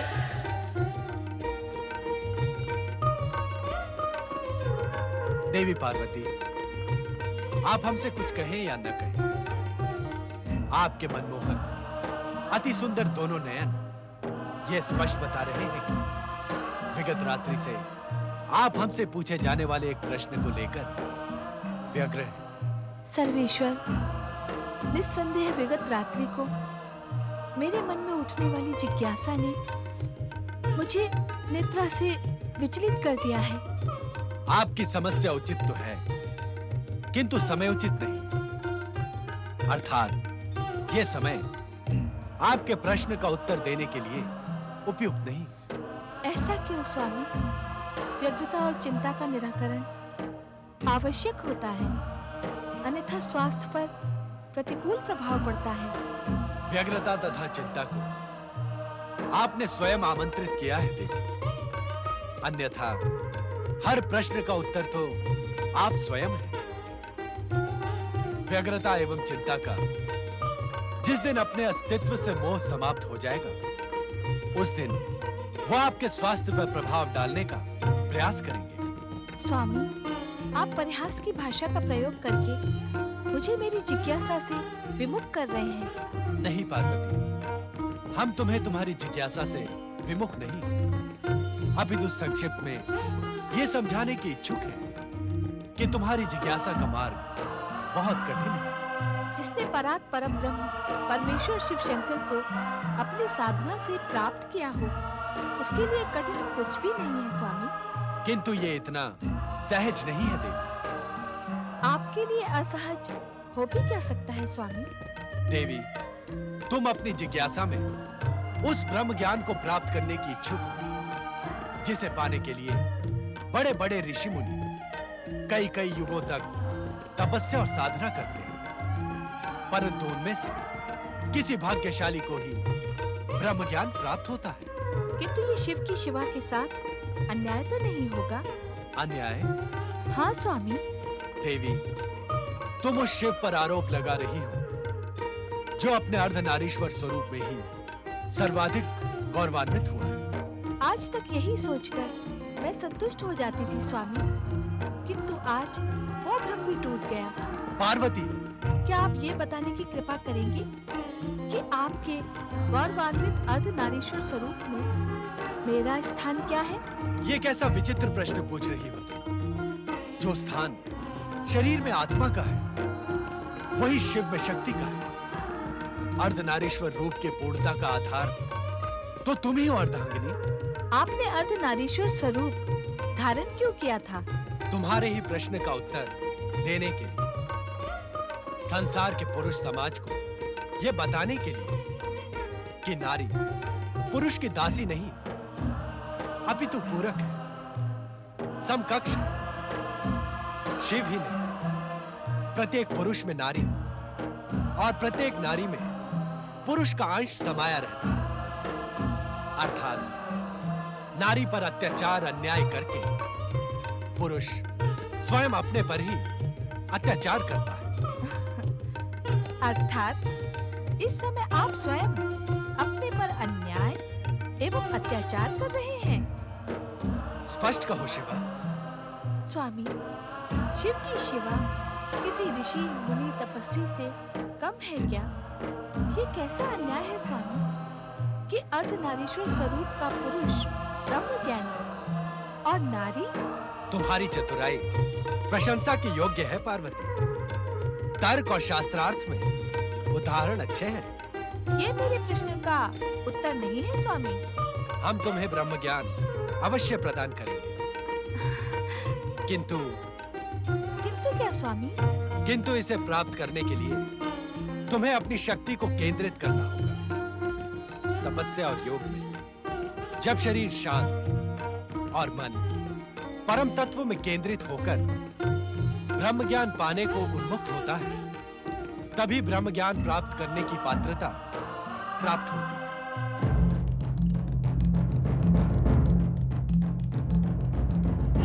देवी, ऐसा प्रतीत होता है कि हमारा उत्तर सुनकर आप दुविधा में पड़ गई, इसीलिए आपने कोई तर्क प्रस्तुत नहीं किया।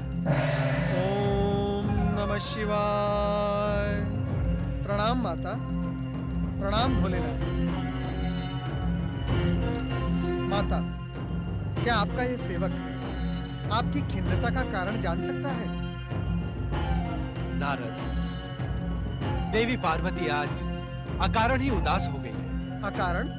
हाँ नारद, देवी पार्वती हमसे ब्रह्म ज्ञान पाने की इच्छुक थी, जिसके लिए इन्हें योग के माध्यम से तपस्या में लीन रहना होगा। इतना सुनकर ही ये उदास हो गई।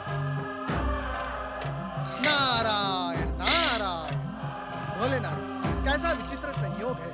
मैं भी आज आपसे ब्रह्म ज्ञान प्राप्त करने की आशा लेकर ही यहाँ उपस्थित हुआ हूँ। इस संयोग में विचित्रता के साथ ही साथ कई संकेत भी छिपे हैं नारद। भोलेनाथ, आपके कथन से तो ऐसा प्रतीत हो रहा है कि आप मुझे युगों पूर्व घटित उस घटना का स्मरण करवाने के इच्छुक है, जब मुझे ब्रह्मज्ञान का मिथ्याभिमान हो गया था, और तब आपने मुझे वानर मुखी बनाकर दंडित भी किया था। विश्वास करें भोलेनाथ, तब से अब तक मैं ब्रह्मज्ञान प्राप्त करने के लिए व्यग्र हूँ। आज वो अवसर आया है। माता के साथ साथ मुझे भी ब्रह्मज्ञान प्रदान कर कृत्य करें।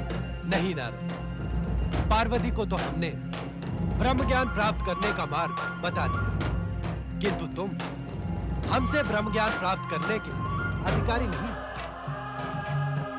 आपसे ब्रह्म ज्ञान प्राप्त करने का मुझे अधिकार नहीं? ऐसा क्यों भोलेनाथ?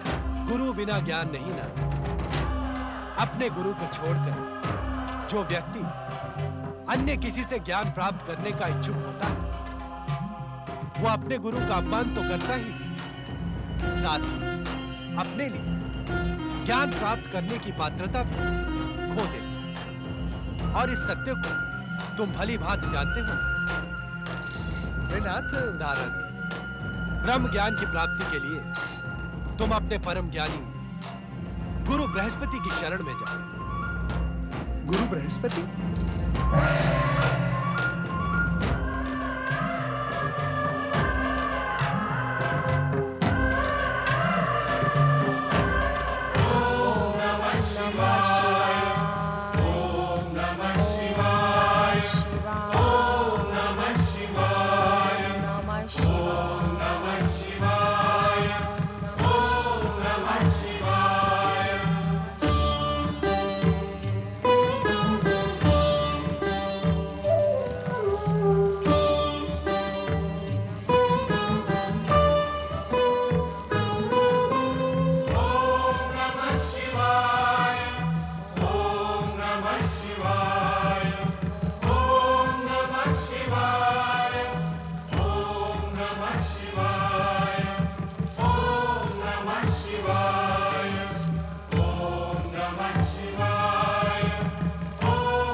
देख रही हूँ स्वामी, आप इन पुराने आलेखों को देखकर अत्यधिक प्रसन्न हो रहे हैं। हाँ तारा, यह आलेखन प्रसन्नता का ही विषय है। ऐसा क्या लिखा है इनमें? ये बताने से पहले मैं तुमसे एक प्रश्न पूछूं देवी। एक गुरु प्रसन्न कब होता है? स्वामी, आपके स्तर का ज्ञान नहीं है मेरे पास। तुम परम विदुषी हो तारा। आपकी पत्नी के साथ ही साथ आपकी शिष्या भी हूँ, इसलिए इस प्रश्न का उत्तर आप ही से सुनने की इच्छुक हूँ। देवी, एक गुरु अत्यधिक तब प्रसन्न होता है जब उसका शिष्य उससे भी अधिक सम्मान व श्रेष्ठ स्थान प्राप्त कर लेता है। सत्य वचन स्वामी। जब गुरु की अतृप्त अभिलाषाएं शिष्य में साकार होने लगी तो गुरु प्रसन्न होगा ही। यह लेख मेरे प्रिय शिष्य नारद के हैं। आज उसे मुझसे भी श्रेष्ठ स्थान प्राप्त है। इन आलेखों को लिखते समय वो निरा बालक था, परंतु व्याकरण में कहीं कोई त्रुटि नहीं की है। परंतु नारद की लगन एवं आपके प्रति श्रद्धा ने आज उसे इस स्थान पर पहुंचा दिया है। देवी, गुरु में आस्था ही शिष्य की सफलता की कुंजी होती है। ब्रह्मपुत्र होने के पश्चात भी नारद विनम्र और जिज्ञासु दोनों ही। नारायण नारायण। प्रणाम गुरुदेव, प्रणाम माता। देवर्षि नारद, आप? गुरुदेव आपका ही स्मरण कर रहे थे। ये तो मेरा परम सौभाग्य है माता। पधारे देव ऋषि नारद, आसन ग्रहण करें। नारायण नारायण। शिष्य गुरु के सामने आसन ग्रहण करें, ये शिक्षा तो आपने मुझे नहीं दी गुरुदेव। नारद, तुम मेरे शिष्य अवश्य थे, किंतु अब आदरणीय एवं देवऋषि हो। तुम्हारी उपस्थिति मंगलकारी एवं आनंद का प्रतीक मानी जाती है। गुरुदेव, मैं भले ही महान से महान पद प्राप्त कर लूं, परंतु उसका श्रेय आपकी दी हुई शिक्षा को ही जाएगा। आप मेरे सदा सदा गुरु हैं। और वैसे भी मैं आज यहाँ एक याचक के रूप में शिवाज्ञा से उपस्थित हुआ हूँ। शिवाज्ञा? कहो शिष्य श्रेष्ठ नारद, कहो। गुरुदेव, सर्वप्रथम आप आसन ग्रहण करें। आपके इस प्रकार खड़े रहने से मुझे लज्जा का अनुभव होता है। कृपया आप बैठें।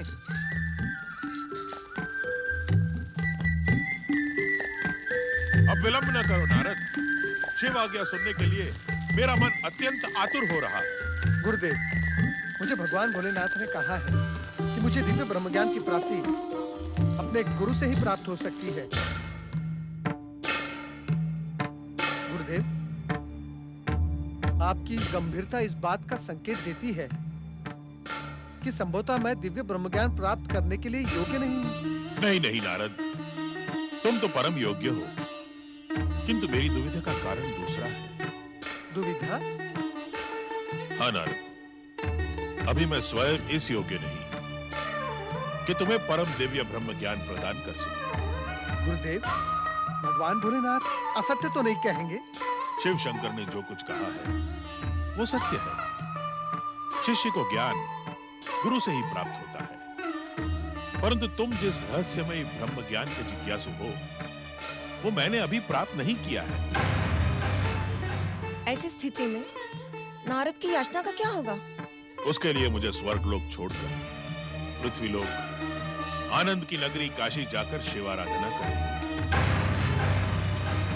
जब भोलेनाथ मेरी तपस्या से प्रसन्न होंगे तब मुझे ब्रह्म ज्ञान प्रदान करेंगे एवं मैं तुम्हें प्रदान कर पाऊंगा।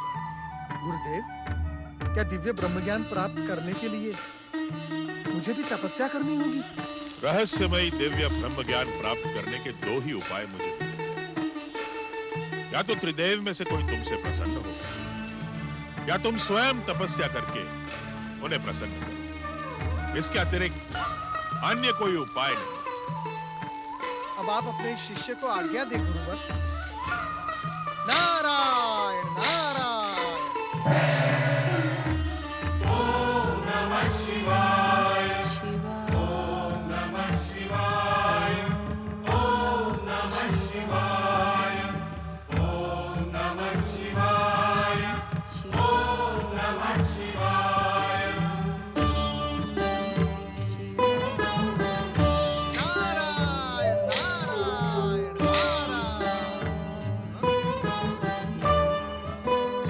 नारायण नारायण। श्री हरि, आज वैकुंठ में मैं ये क्या देख रहा हूँ?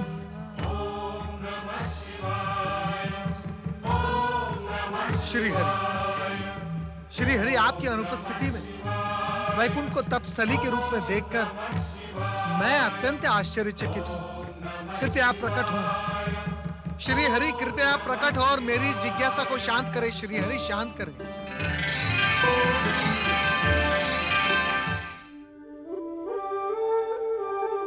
नारद, नारद, ब्रह्म ज्ञान की जिस जिज्ञासा को लेकर तुम वैकुंठ लोक आए हो वो यहाँ भी शांत नहीं होगी।